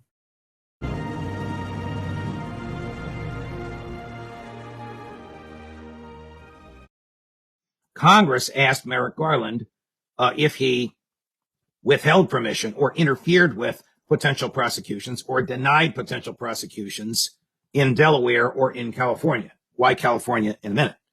And he said no. The whistleblowers say yes, and that they can prove it. This is very serious. The interference is, if it happened, is lawful, but needs to be revealed. But if this attorney general of ours, a federal judge for 29 years, lied under oath, that is a very, very, very serious problem, and he may very well have to appoint a special counsel to investigate himself, in which case he would probably resign from office. Why California? Because Hunter Biden was living in California 1 year when these alleged violations of federal law involving the IRS took place. And the Constitution requires not only DOJ regulations, but the Constitution requires that a person be charged in the judicial district where the crime is alleged to have occurred. Why is that in the Constitution? Because the British government charged colonists with crimes and then shipped them to London for prosecution. So when Madison wrote the Constitution, he wanted to be sure that that would never happen here. So the Constitution specifically says you must be charged in the judicial district in which the government says the crime took place. So now there's a lot of pressure on this judge to reject the guilty plea. The judge was nominated by President Trump, but the judge has also contributed to Hillary Clinton's campaign. So we don't know what's going to happen. I don't like the idea of evaluating judges on the basis of their prejudicial politics. Having been a life tenure judge, though, on the state side, I can tell you your attitude about politics and about the government changes radically once you put that lifetime black robe on. You really don't care about the politics, even the politics that help you get to the judgeship. You have a profound intellectual obligation to be intellectually honest. The politics be damned. So I don't care if Trump appointed her or if she gave money to Hillary. She has an obligation to be intellectually honest. If she can't, then she's got to get off the case and pass it on to somebody else.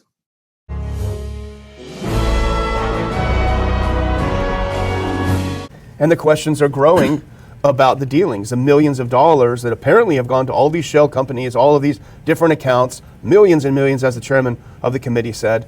I don't know if the walls are closing in on Biden. They kept saying that about Trump for years, but it does make you wonder what's going on next with Biden. Yes, and you know, there's so much, it's corruption. They live in a different world because I don't think they lie awake at night and say, boy, I sure wish I could get out of this dealing all this corruption. How can I hide it better and get more? You know, it goes on and on. But as bad as what Biden has done, you know, with his personal finance and personal benefits, you know, I see the biggest corruption is the interference in the weaponization of the Department of Justice and the FBI. That's when you have a crooked cop. Yeah. And that is supposed to be the worst type of system system, because that will destroy a nation or a city or a town or a state if the police are crooked. And I think the police forces at the border going south aren't thought to be run by honorable people. And look at the chaos there. So if you can't trust the legal authorities, they're worse than having none. Because if there were absolutely none, I think there would be people, and if it was legal to have privatized, discipline and policing activity, it would work out. But when it's official and it's there and it's the FBI and they're respected and people want to be patriotic and they don't want to criticize, it's so important that this to me, when that is corrupted, it's a downhill slide, and people who want to speak the truth are the enemy. They're the ones who get the worst of the blame. It's the biggest thing. But the other thing in combination with this that is a real problem is the people that do it, lack some natural instincts to have a conscience about it. They have no conscience. I don't believe they have a feeling of guilt. Can anybody imagine that Hillary has a lot of trouble and seeing a psychiatrist? How am I going to handle my guilt? Yeah, no, no problem. It doesn't happen. They don't show, they aren't embarrassed, like Hunter. He showed it. He was still in charge. He goes to the state dinner and appears, I'm still it. I haven't lost any mileage at all. And but they seem to have just no conscience at all. And it to me is a reflection of a society that has accepted nihilism, where they just give up. Truth is too difficult. It's hard to follow the truth, and it's hard to agree on it. And there is a certain amount of that. The truth is not an absolute. Everybody could say ABC and that's the truth and just shut up and don't talk. Truth is something you seek and you pursue, and you're either pursuing it or you're destroying it. And I think for 100 years, but more likely in the last 20 or so, that the systematic approach to destroying the whole principles of truth is our number one problem in the country, applied, socially, economically, religiously, the whole way, internationally too. That is what would have to be addressed if we want to see some improvement. So I like to see articles like this that are trying to point out the nonsense, even though this is a personal thing that we're talking about right now. I still think that it fits the pattern, and we should pay attention. So, and this is what he wrote in his column. I think it's kind of take off on what we were saying. This is why many people miss the point of Hunter Biden showing up after his criminal plea to a state dinner. That's what you pointed out. And he truly continues. It was shocking for many to see Hunter whining and dining with the Washington elite. However, that is precisely the point. It was a collective celebration for a city where influence peddling is a cottage industry. Despite overwhelming evidence of corruption, Hunter was back in circulation. I think he was thinking on our lines. No wonder we respect Jonathan. Yeah. I think he gets it for sure. No, that is something. And I think it's important. You say, well, that's just a detail. If you do get rid of the waste, fraud, and abuse, everything's going to be better. But my debate went that, yes, you can try, and we should do it, and we shouldn't be against getting rid of it, but it won't solve the whole problem. And I think Jonathan understands that very clearly. Yeah. Switzerland cites neutrality, pardon me, in blocking nearly 100 German tanks for Ukraine. So the initial plan, they got a bunch of junky tanks that they're storing in Italy. God knows what they're like. They're out of commission. They were going to spruce them up a bit, send them over to Germany, and Germany was going to go ahead and send them to Ukraine. Well, the Swiss parliament said no because of our stance on neutrality. They said this would be inconsistent with applicable law concerning arms deliveries in an active conflict zone. So they nixed those 100 tanks to Ukraine. Yeah, and the policy is mixed too, because they are giving up in their tradition, and yet they thought, well, we can't do this, so we'll get them refurbished in Germany. Probably with American money. Reagan and I knew each other, and I knew him better than any of the presidents, but I didn't have any really close conversation. But I had a few. I was at the Gold Commission at the Treasury, and we were both going to be with him and other congressmen flying to Houston for a political event. So staff said, well, maybe you should ask the president to take you out on a helicopter. And the staff set that up. I was surprised. But it's interesting. Reagan knew I was at the Gold Commission and came out, and he was sort of philosophic. He says, any great country or decent country that goes off the gold standard no longer remains great. And he was referring to great nations. But you could use that. Switzerland was great because it had a policy that was different. I can remember, I know at least as a teenager, I could hear my parents talking about it, and talking about, well, there's two countries in the world that are neutral. They don't get involved in Chinese wars. At least appearance of that. So, but then they went back, and now the system has changed, and it gets worse. Now they support all the sanctions. This thing, they're not hesitating about sanctions because some of the progressives, they say, well, we won't send troops, but we're going to put a lot of sanctions on them, and not being willing to see the point that sanctions, in a way, is an act of war. It's like a blockade. You're trying to punish some country, and that I think is missed, because that is not an excuse. It's not a nice, safe in between, because I would be willing to wager that if you took all the sanctions, that the sanctions led to worse troubles and more likely hostilities than no sanctions. And this is what caught both of our attention. I didn't send it to you because I thought you probably would already have read it and thought this is interesting. But the great quote from this town hall was, quote, "Our country will start healing when the government tells the truth." And for all the talk of the Fed's alleged independence, it is not even possible to imagine the Fed maintaining a tight money stance when the regime demands stimulus or when the troops are in the field. It has been more than accommodating during the so-called war on terror. Consider the amount of debt purchased every year by the Fed and compare it to that year's war expenditures, and you will get a sense of the Fed's enabling role. Now, while it's true that a gold standard restrains government, it's also true that governments have had little difficulty finding pretexts, war chief among them, to abandon the gold standard. For that reason, the gold standard in and of itself is not a sufficient restraint on the government's ambitions at home and abroad. As we look to the future, we must cast aside all timidity in our proposals for monetary reform. We do not seek a gold exchange standard as existed under Bretton Woods. We do not seek to use the price of gold as a calibration device to assist the monetary authority in its decisions on how much money to create. We do not seek even the restoration of the classical gold standard, great though its merits are. And I realized I was concerned as to whether this law was beneficial or not beneficial to low-income people. They were concerned because this law was providing 1/3 of the income of the U.S. Department of Labor. And once you begin to see that the government agencies have their own self-interest, quite aside from whatever they're theoretically supposed to be doing. So they were behaving precisely as a neoclassical, precisely as Milton Friedman would have predicted. They were in pursuit of their own incentives. That's right. They were not trying to establish justice on the face of the earth. They were trying to hold on to pretty good jobs. Yes. Got it. But one summer in the government was enough to let me say, no, this government is really not the answer. I mean, that is... Milton Friedman didn't cure you, but the federal government did. The federal government did. So never say the federal government doesn't do anything.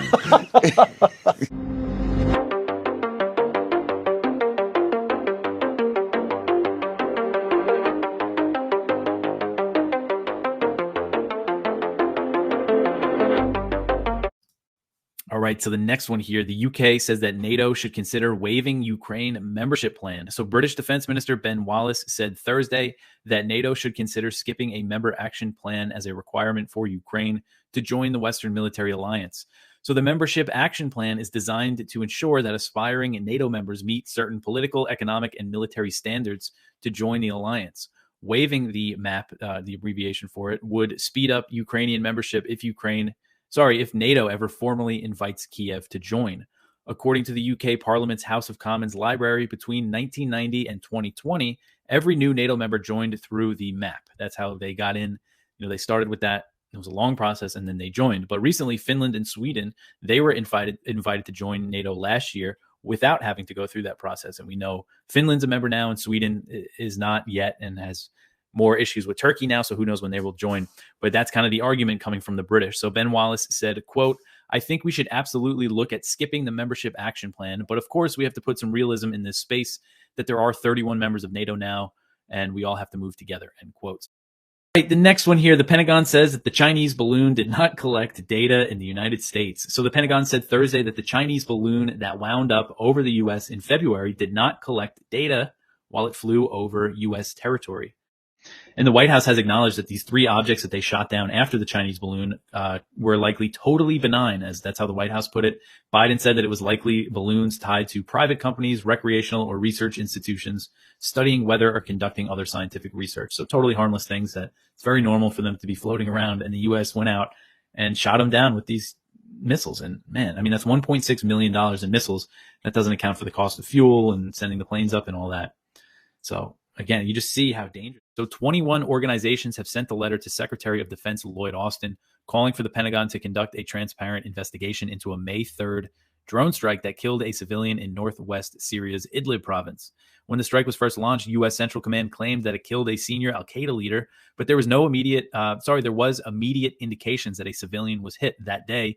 I wrote up a story about that because there was evidence that it looked like they killed a civilian. Pentagon officials later told CNN that CENTCOM did not know who they killed when they made the claim, so they lied about it. The victim of the drone strike turned out to be 56-year-old Lotfi Hassan Misto, a father of 10, who was killed while herding his sheep in the Idlib countryside. Relatives and neighbors said he had no affiliation with al-Qaeda or any militant group, and terrorism experts told the Washington Post there was no evidence that he did. So this letter was signed by a lot of organizations, including Amnesty International and Air Wars, which is the monitoring group that keeps track of a lot of U.S. airstrikes and drone strikes that kill civilians. And they're calling on the Pentagon to conduct a robust investigation into the strike. The Pentagon has announced a probe into the incident, but previous investigations into strikes that killed civilians have claimed no wrongdoing and did not result in any accountability. Specifically, the one I linked to here is the August 29th, 2021 drone strike in Kabul that killed 10 civilians, slaughtered a whole family, 7 children were killed. Pentagon investigated it, found no wrongdoing, and nobody was fired or demoted or punished or anything. So these groups want the investigation to be transparent and released to the public. And they also called for the U.S. to make amends for the strike. The next one here, Netanyahu drops key clause in judicial overhaul. This article is from Middle East Eye. So Israeli Prime Minister Benjamin Netanyahu has dropped a central part of his government's judicial overhaul, but will still push ahead with the reforms. So in an interview with the Wall Street Journal, he said that the government would no longer seek to grant the Knesset, Israel's parliament, the authority to overturn Supreme Court rulings. So he said he threw that out. And that was the big thing, as far as I understand, because that would have given, again, with a simple majority, anything the Supreme Court said, the Knesset could, throw it out. That's a pretty major, big power, big shakeup of government power. He said, quote, "I threw that out. I already changed a few things right after the original proposal was put forward. The way of choosing judges is not going to be the current structure, but it's not going to be the original structure," end quote. So it's not clear. He said he would still keep and push other elements in the overhaul.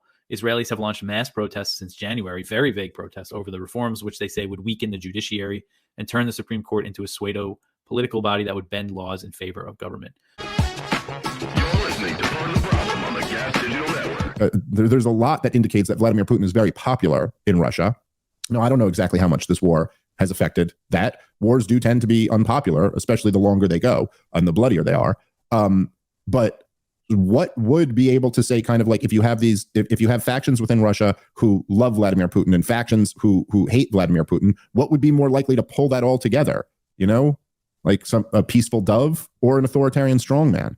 Well, history would tell us that an authoritarian strongman is more likely to come out of that. And when you're dealing with a country that has the largest stockpile of nuclear weapons in the history of the world, to just be like celebrating that we're rolling the dice on this is insane to me. I mean, look, Vladimir Putin is at least the devil we know. You know what I mean? Like, the world's been dealing with Vladimir Putin since Bill Clinton was in office. Or was it Clinton? Maybe it was after. It was after Clinton. But whatever, it's been a long time. It's been 20 years or so of dealing with Vladimir Putin. Okay, yes, he's had military operations in Georgia, in Syria, and of course this war in Ukraine. It's not great. I would argue they were all responses to Western aggression. But it's like, don't think it couldn't be worse, And like, whatever people can caricature this as, I'm sure there will be idiots who caricature this as, oh, this is pro-Putin talking points. But it's like, no, to say you shouldn't topple the German monarchy is not a pro-monarchy talking point. It's just like, look, Adolf Hitler rose up next. That was worse. If you think it can't get any worse than this, you're incredibly naive. And you're rolling the dice with the biggest nuclear power in the world.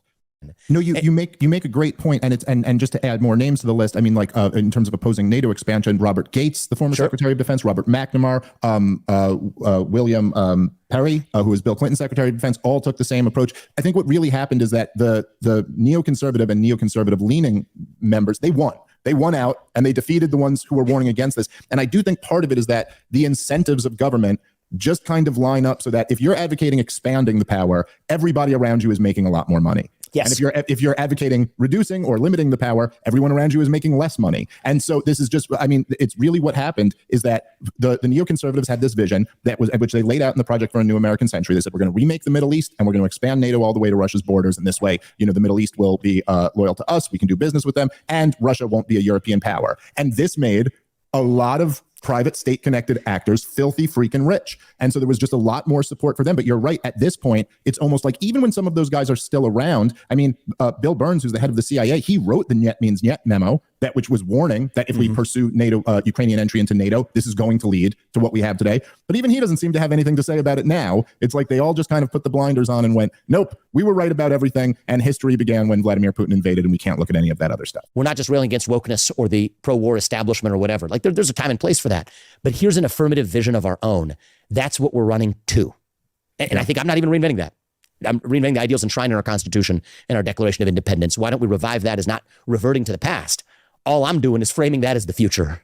But actually, the rest of the statute that still lives on includes provisions that say the president can reorganize agencies, including shutting down agencies, if they either promote the economy or reflect redundancies amongst the existence of multiple government agencies that don't exist.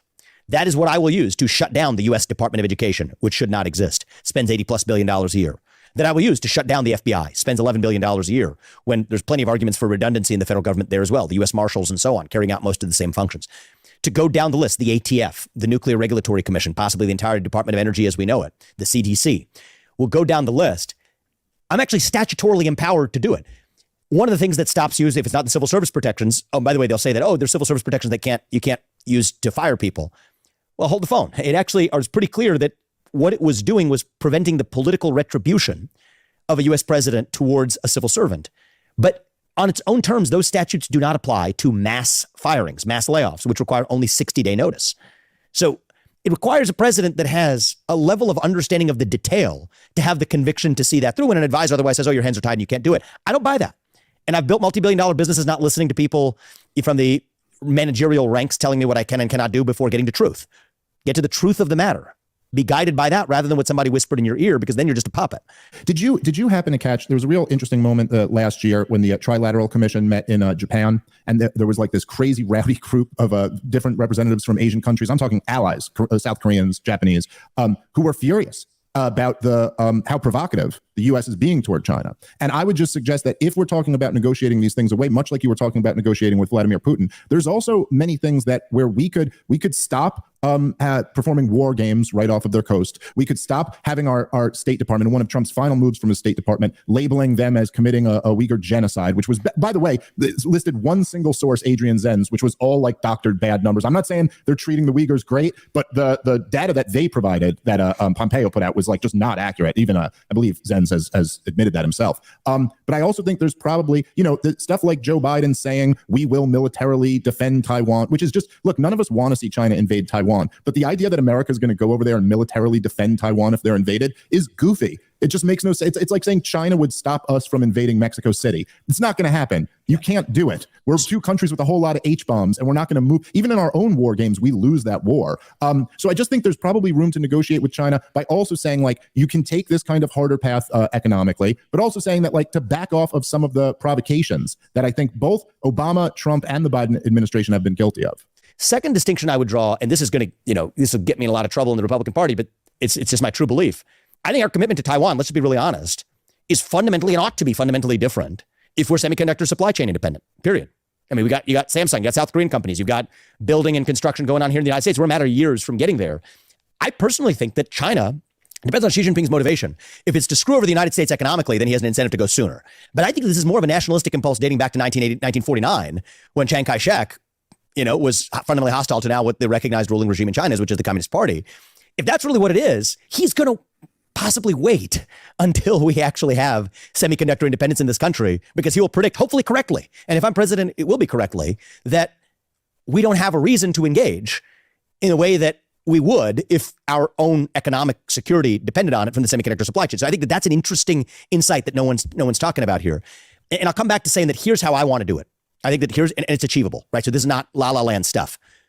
Pull Russia apart from China If Taiwan wants to, we certainly can export our ideas and help turn itself into a porcupine with its own version of the Second Amendment, re-enter the trade relationships with Japan, South Korea, et cetera. Part of what they were frustrated about as well there, that they're venting about, was our absence of trading with them in Japan. And then put ourselves in a position to say that, hey, listen, if you're not going to play by the same set of rules, we're not going to play your game economically. I think this gets us there. And I think I'm the only person in this race, and part of the reason I'm in it, who has a clear vision and a clear set of steps to deter or avoid war over Taiwan and end the war in Ukraine, all the while actually advancing American interests. Here's Gerald Salenti with today's trends in the news. 79% probability of a July rate rise in the United States. You ready? Even Bank of Japan Governor, Mr. Fucking Shit, said growth of wages was picking up in his country. Quote, wages have started to rise at 2% so far for the first time in more than 3 decades. So fuck the people. Fuck the people. How dare you get 2% more? Hey, how much did Gates get? What about Buffett? What about Bezos? What about the billionaires that got $27 trillion richer during the COVID war? How about fuck off, Salenti? And if you can live amid injustice without anger, you are immoral as well as unjust, said St. Thomas Aquinas. So fuck off, because I'm angry. And that's proper language. When you're in a fight for your life, please don't rob and steal from me or kill me. Grow the fuck up. Anyway, that's on your interest rate front. Here we go. Lagarde tells ECB to keep rates high. Yep. This is a Lagarde that said that there was no inflation. No inflation. No, it's just all in your mind. We're fixing it. And they made up that 2% inflation number, by the way, in 2012. They made the fucking number up. Fed economists say historic 37% of U.S. companies are in big trouble, and one that could worsen the fallout from fighting inflation. That's right. The higher interest rates go, the worse things are going to get. Again, this is from the Federal Reserve, so I'm not making this up.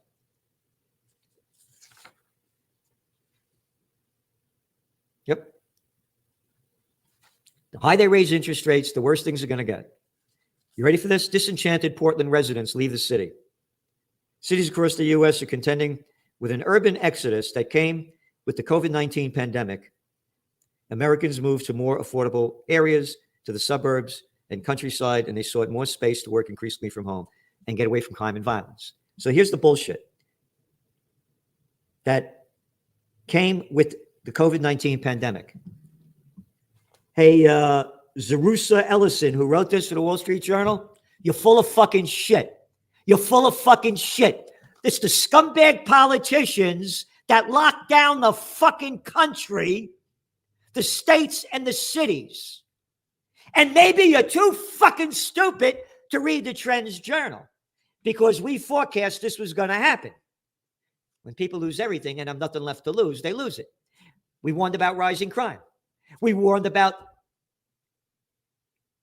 businesses going bust as more people work from home, commuted, and office occupancy rates and vacancy rates would rise. Totally blacklisted by the mainstream media. And it wasn't a fucking pandemic, prick. Or I don't know if you could say the other word. They called it a pandemic in 2020 of March when only a couple of thousand people died. And 99.91% of the people are still alive. Here your cover from your Trends Journal. 106 dead in China, 1.4 billion still alive. That was 2 weeks after the Chinese launched the COVID war, January 28th, 2020. Commission, European Commission, a bunch of fucking scumbags.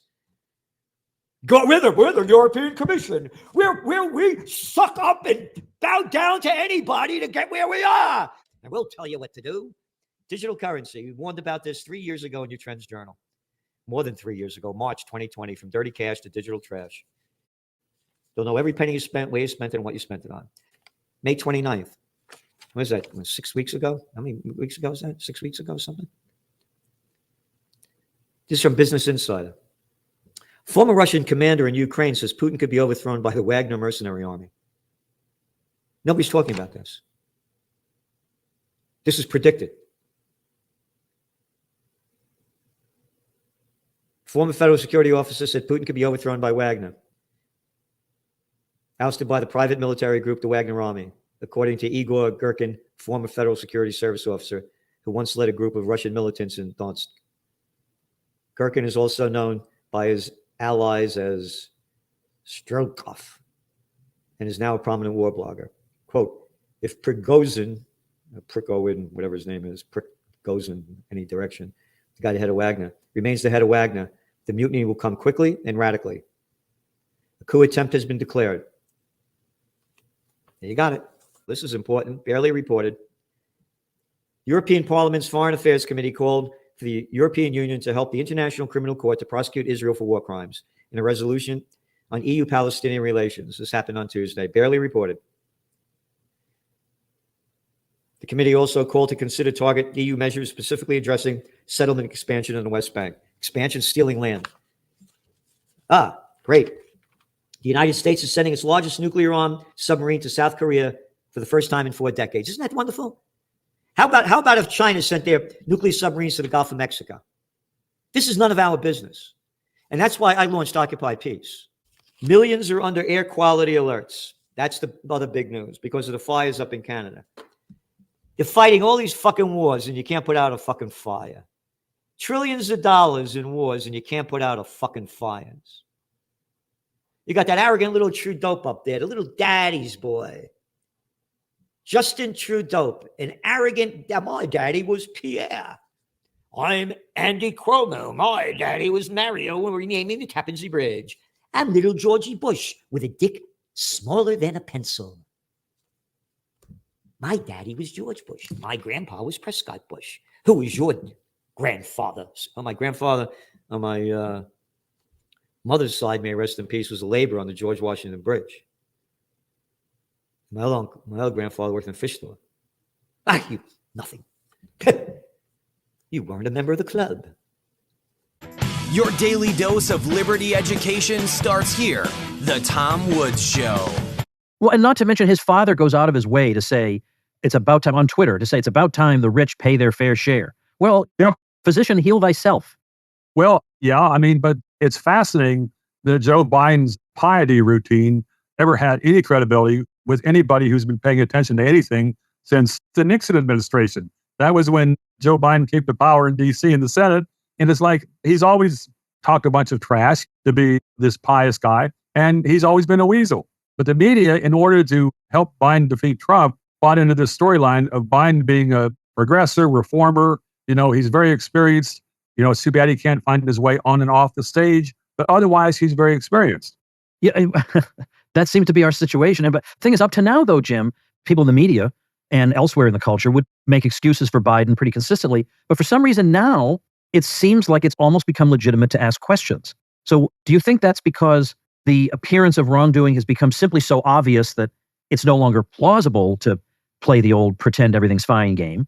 Or is this, as some people suspect, a plot afoot to try to disrupt his candidacy to try to get a more effective candidate in his place? I mean, I suppose who can really know? Well, it's possible that it's both. It's been amusing to see how the media has worked very hard to avoid the evidence of profound federal misconduct, not just in the Biden case, but if you look at the censorship stuff by the Homeland Security, the FBI, a lot of other agencies, and the news media has basically embraced a National Lampoon definition of censorship that if there's not a photo of an FBI agent holding a gun to a Twitter employee's head, then the FBI did not use too much pressure. So, but as far as Biden goes, I think these whistleblowers have kind of broken the dam, as you said. But it's interesting. There was an article in the Washington Post last October 6th that said that the Justice Department was very close to bringing criminal charges against Hunter Biden. And apparently on the following day, there was a huge uproar at the meeting of the U.S. Attorney's Office. I think it was in Delaware. Probably a lot of shouting. It'd be wonderful if someone had a tape recording of that meeting. But that was where it may have been that Merrick Garland's people kind of put their thumb down and yanked in the reins. And ever since last October, folks have been thinking, well, are the charges going to drop this day? Then all of a sudden, a week or so ago, we find out, well, it's all settled. It's a plea agreement, 0 jail time, smack on the wrist, and he pays $9 back to the IRS. There was apparently a handful of journalists, I guess mostly broadcast people probably, buy into the poor Hunter Biden, he's an addict, suffering addict storyline the Biden people were putting out. But, you know, that's a load of crap. Well, I think what's happened here is that the image they've created about Trump as being a uniquely and overwhelmingly wicked figure who needs to be stopped at all costs, I think they felt like that would give them cover for almost anything they might want to do. Because, hey, look, you don't want Trump back, do you? And the only thing standing between you and Trump is the Democratic Party. You don't want that to happen. So I think the insinuation is, don't ask questions and let the professionals do their job. Well, let the professionals do their job. Yeah, that's a line that would go well in quite a few Washington tombstones. Trust the science. Trust the science. Yeah, even better, even better. Well, it's worked out well for Fauci. He's going to Georgetown University. So getting $100,000 a speech, okay, $100,000 a speech is not as much as you or I make, but still, it's pretty good money. Someday he'll get into Bovard and Woods speaking fee territory, but all this is, but he's actually getting a position at Georgetown? Yes. I don't know if it's a visiting fellow or something, but Georgetown University. So, but I think that they've had a number of war criminals in the past. But did you know that Lori Lightfoot got a fellow position at Harvard? She was the mayor of Chicago. Oh, yeah. Okay. Yes, I heard about that. And I was thinking, Harvard has outdone themselves. Oh, I know. But in particular, when you hear what it's in leadership and health. Now, in health, the quote leadership she demonstrated was literally following what everybody else did.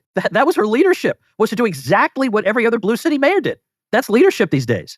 She was actually worse than most of them because of the kind of rhetoric and with the riots after the George Floyd killing.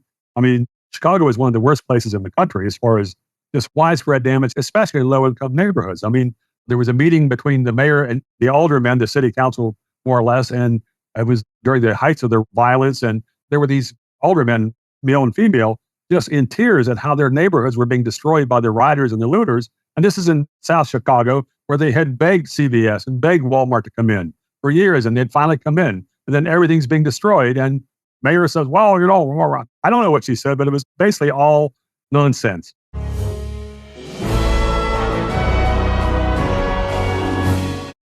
It's rough and tumble, but usually the market wins out after a lot of pain and suffering occurs, and usually wipes out a lot of people. Say, hey, we better think, what do we want? Maybe we ought to consider those crazy ideas of sound money once again. Chris? Very good, Dr. Paul. Yes, today we're focusing on CBDCs, which are central bank digital currencies. Yet another utopian scheme. But, as our founders warned at the very beginning, you must be vigilant if you cherish your freedom, because authoritarians will always have a new scheme coming at you one after another. Some are bigger than others. We just went through a big one that failed, those vaccine passports, where the idea was that we were all going to be constantly jabbed every so few months and then have to prove with our phones that we were jabbed in order to participate in society. And they were trying this in New York City, in Philadelphia. I remember all the propaganda that it was as if you were recharging your phone battery, every time you got jabbed. And, that was a bad deal, even for those people who believed in the vaccines, because maybe the fifth one would get you real hard, where you were like Elon Musk and you thought you were going to die. But, it wouldn't matter. You'd still have to get the sixth, the seventh, no matter, how many. Fortunately, that whole thing fell apart. And CBDCs fall into that category because it's very similar. It's just with our money. You would have a centralized account with a central bank, no cash. And, you could already imagine, and I'm sure the tyrants have already imagined what they would love to do. If you're not into the latest social fad, perhaps they would freeze your account. Or, let's say they wanted to bail out a crony corporation, let's say a Bud Light or a Target. They do something stupid and they lose tons of money. Well, they could bail them out, and you log into your digital account and find out you have less money. The money went to bail out the crony corporations. They could also set time limits and say you have to spend this amount of money by a certain date. They to get you to spend money and prohibit you from saving money. The tyrannical things that could be done are endless. These are just a few. So you can see why they would want this. But like vaccine passports, I don't believe that it's doable, and I don't believe that it's going to happen, because black markets would form immediately. People would start to use their own currencies, barter. They would get around it in many, many ways. When economies collapse, because if we continue at this rate, people laugh, and I don't want to believe it, but could we ever get to the point anything close to what happens in runaway inflation like in Venezuela and Zimbabwe? Germany did at one time, but we're on the road to it. And the reason why I fear it is it's different than ever before. There's never been so much control for a significant long period of time, where the whole world was distorted by a reserve currency that was totally fiat. And printed by the government and the country that has the biggest empire, the biggest army, the most wealth, and they feel like there's no limit, even though the voices are getting louder and louder trying to warn. But still, I mean, even since the debt resolution, just recently in Congress, we'll take to it, we'll raise the debt limit and we'll cut down some spending. I think the debt has gone up $700 billion just since they had that resolution. So it really is a joke, and it's not going to be a joke though when the consequence comes. So that's why people have to consider it. Ultimately, I look at the big picture, and it doesn't result, because even the United States has gone through periods like this. They have to resort to some type of soundness, returning to the monetary system. Of course, the best thing is advancing a little bit further than we've ever been to a free market system where people make the decisions. People at the left and the big government people preach and stuff and say everything is democracy, democracy, democracy. The Constitution doesn't teach that. Democracy, the true democracy I like, is everybody has a vote every day. Every time they spend money, they have a vote on where the money's going to be spent. And even in this craziness with, both lockdown and also the people, the things like Budweiser, people are voting. They're voting with their money. That's probably what represents true democracy compared to the managed democracy that they talk about, where they just get enough people, enough special interests together to become a king of the mob, and then they take over the government. I'm afraid that's where we are today. There is this big spending, and it seems like it's unlimited, but the best thing to do is question. You have a right to question, even if they argue. You don't even have a right to say that. Just think of what they did to many people in the churches and the economists and the doctors, who sometimes all they said, I want to debate the issue. I want to debate which drug is best for COVID. And, cancel him. He's not allowed to talk anymore. Fire him. And doctors losing jobs and professors getting kicked out. But it's starting to shift because I think the most important thing that we maintain, if we ever expect to move the goalpost to our position, is that we have to have the right to speak out. Because you have to be able to discuss what we have and challenge them. But when they lock down and say you can't even talk, and you'll be hearing about this, you wait and see if there's any candidates that won't be allowed to talk at all, or they'll exclude them, or they will avoid them, because truth really hurts, when there's an empire that is totally dependent on lies. Well, my closing thoughts, authoritarians do not want debate. Whatever they say is settled. I saw yesterday the big Supreme Court saying that universities no longer have to judge people by the color of their skin. You'd think that the left would be happy with that, but of course not. And I saw Elizabeth Warren. She said that this is outrageous. They're going back against settled law. And I thought, settled law? These are man-made laws. It reminded me of what they said about settled science. Science is never settled, and man-made laws are never settled, for sure. They're man-made. The only settled laws are the truth, natural law, and for those of us who are religious, we believe in higher laws. Those are settled. But anything that are made by governments, they're never settled. They're man-made. Another man will come in and overturn it, just like they just did yesterday. So, the authoritarian mindset is what they say is what it is, and that's how it's going to be forever. And it just doesn't turn out that way. Just because you can imagine some kind of utopian scheme does not mean that you can make it reality. Just because you could imagine vaccine passports or zero carbon or world government or CBDCs, what we're talking about today, life is very complex. Everyone reacts in their own way when government does something. You could picture it like a billiards game, at the very beginning where you break the rack of balls. They all scatter. You can't control how each ball is going to go, whether it's going to go into the pocket or not. Well, that's how it is with government laws. They imagine things in their mind, they make a law, and then all of humanity scatters in their own way to adjust to it, to adapt to it, to get around it, and the whole scheme falls apart. And we just keep repeating this over and over. And, we could avoid a lot of this if we just embrace the ideas of liberty and voluntarism and not have to go through all these schemes one after another. But, it takes a lot of work, a lot of education, a lot of speaking, like what Dr. Paul said, to get these ideas out so that we could at least nudge humanity in the right direction. In the 1830s, as Tom Woods pointed out, the hard money Jacksonians coined the marvelous phrase, separation of bank and state. That would be a start. But what we need today is the separation of money and state. There are some ways in which money is unique among goods. For one thing, money is valued not for its own sake, but for its use in exchange. For another, money is not consumed, but rather is handed on from person to person. And all other goods in the economy have their prices expressed in terms of this good. But there is nothing about money, or indeed anything else, that should make us think its production must be carried out by the government or its designated monopoly grantee. Money constitutes 1/2 of every non-barter market transaction. people who believe in the market economy, and yet who are prepared to hand over to the state the custodianship of this most crucial good, ought to think again. Interventionists sometimes claim that a particular good is just too important to be left to the market. The standard free market reply turns this argument around. The more important a commodity is, the more essential it is for the government not to produce it, and to leave its production instead to the market. Nowhere is this more true than in the case of money. As Ludwig von Mises once said, the history of money is the history of government efforts to destroy money. Government control of money has yielded monetary debasement, the impoverishment of society relative to the state, devastating business cycles, financial bubbles, capital consumption because of falsified profit and loss accounting, moral hazard, and most germane to this topic today, the expropriation of the public in ways that they are unlikely to understand. It is this silent expropriation that has made possible some of the state's greatest enormities, including all its wars, and it is all these offenses combined that constitute a compelling popular brief against the current system and in favor of a market substitute. The war machine and the money machine, in short, are intimately linked. It is vain to denounce the moral grotesqueries of the U.S. empire without at the same time taking aim at the indispensable support that makes it all possible.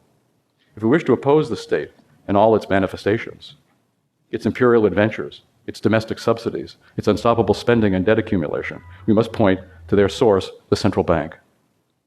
The mechanism that the state and its kept media and economists will defend to their dying days. The state has persuaded the people that its own interests are identical with theirs. It seeks to promote their welfare. Its wars are their wars. It is the great benefactor, and the people are to be content in their roles as its contented subjects. Ours is a different view. The state's relationship to the people is not benign. It is not one of magnanimous giver and grateful recipient. It is an exploitative relationship, whereby an array of self-perpetuating fiefdoms that produce nothing live at the expense of the toiling majority. Its wars do not protect the public, they fleece it. Its subsidies do not promote the common good, they undermine it. Why should we expect the production of money to be an exception to this general pattern? As F.A. Hayek said, it is not reasonable to think that the state has any interest in giving us a, quote, good money. What the state wants is to produce the money or have a privileged position vis-a-vis the source of the money so that it can dispose largesse on its favored constituencies. We should not be anxious to accommodate this. The state does not compromise, and neither should we. In the struggle of liberty against power, few enough will oppose the state in the conventional wisdom it urges us to adopt. Fewer still will reject the state and its programs root and branch. We must be those few as we work towards a future in which we are the many. This is our mission today, as it has been the mission of the Mises Institute for the past 30 years. With your support, we shall at this critical moment carry on publishing our books and periodicals, encouraging research and promotion of the Austrian school, both in the profession and with the general public, and continue the training of tomorrow's champions of the economics of freedom. Thank you.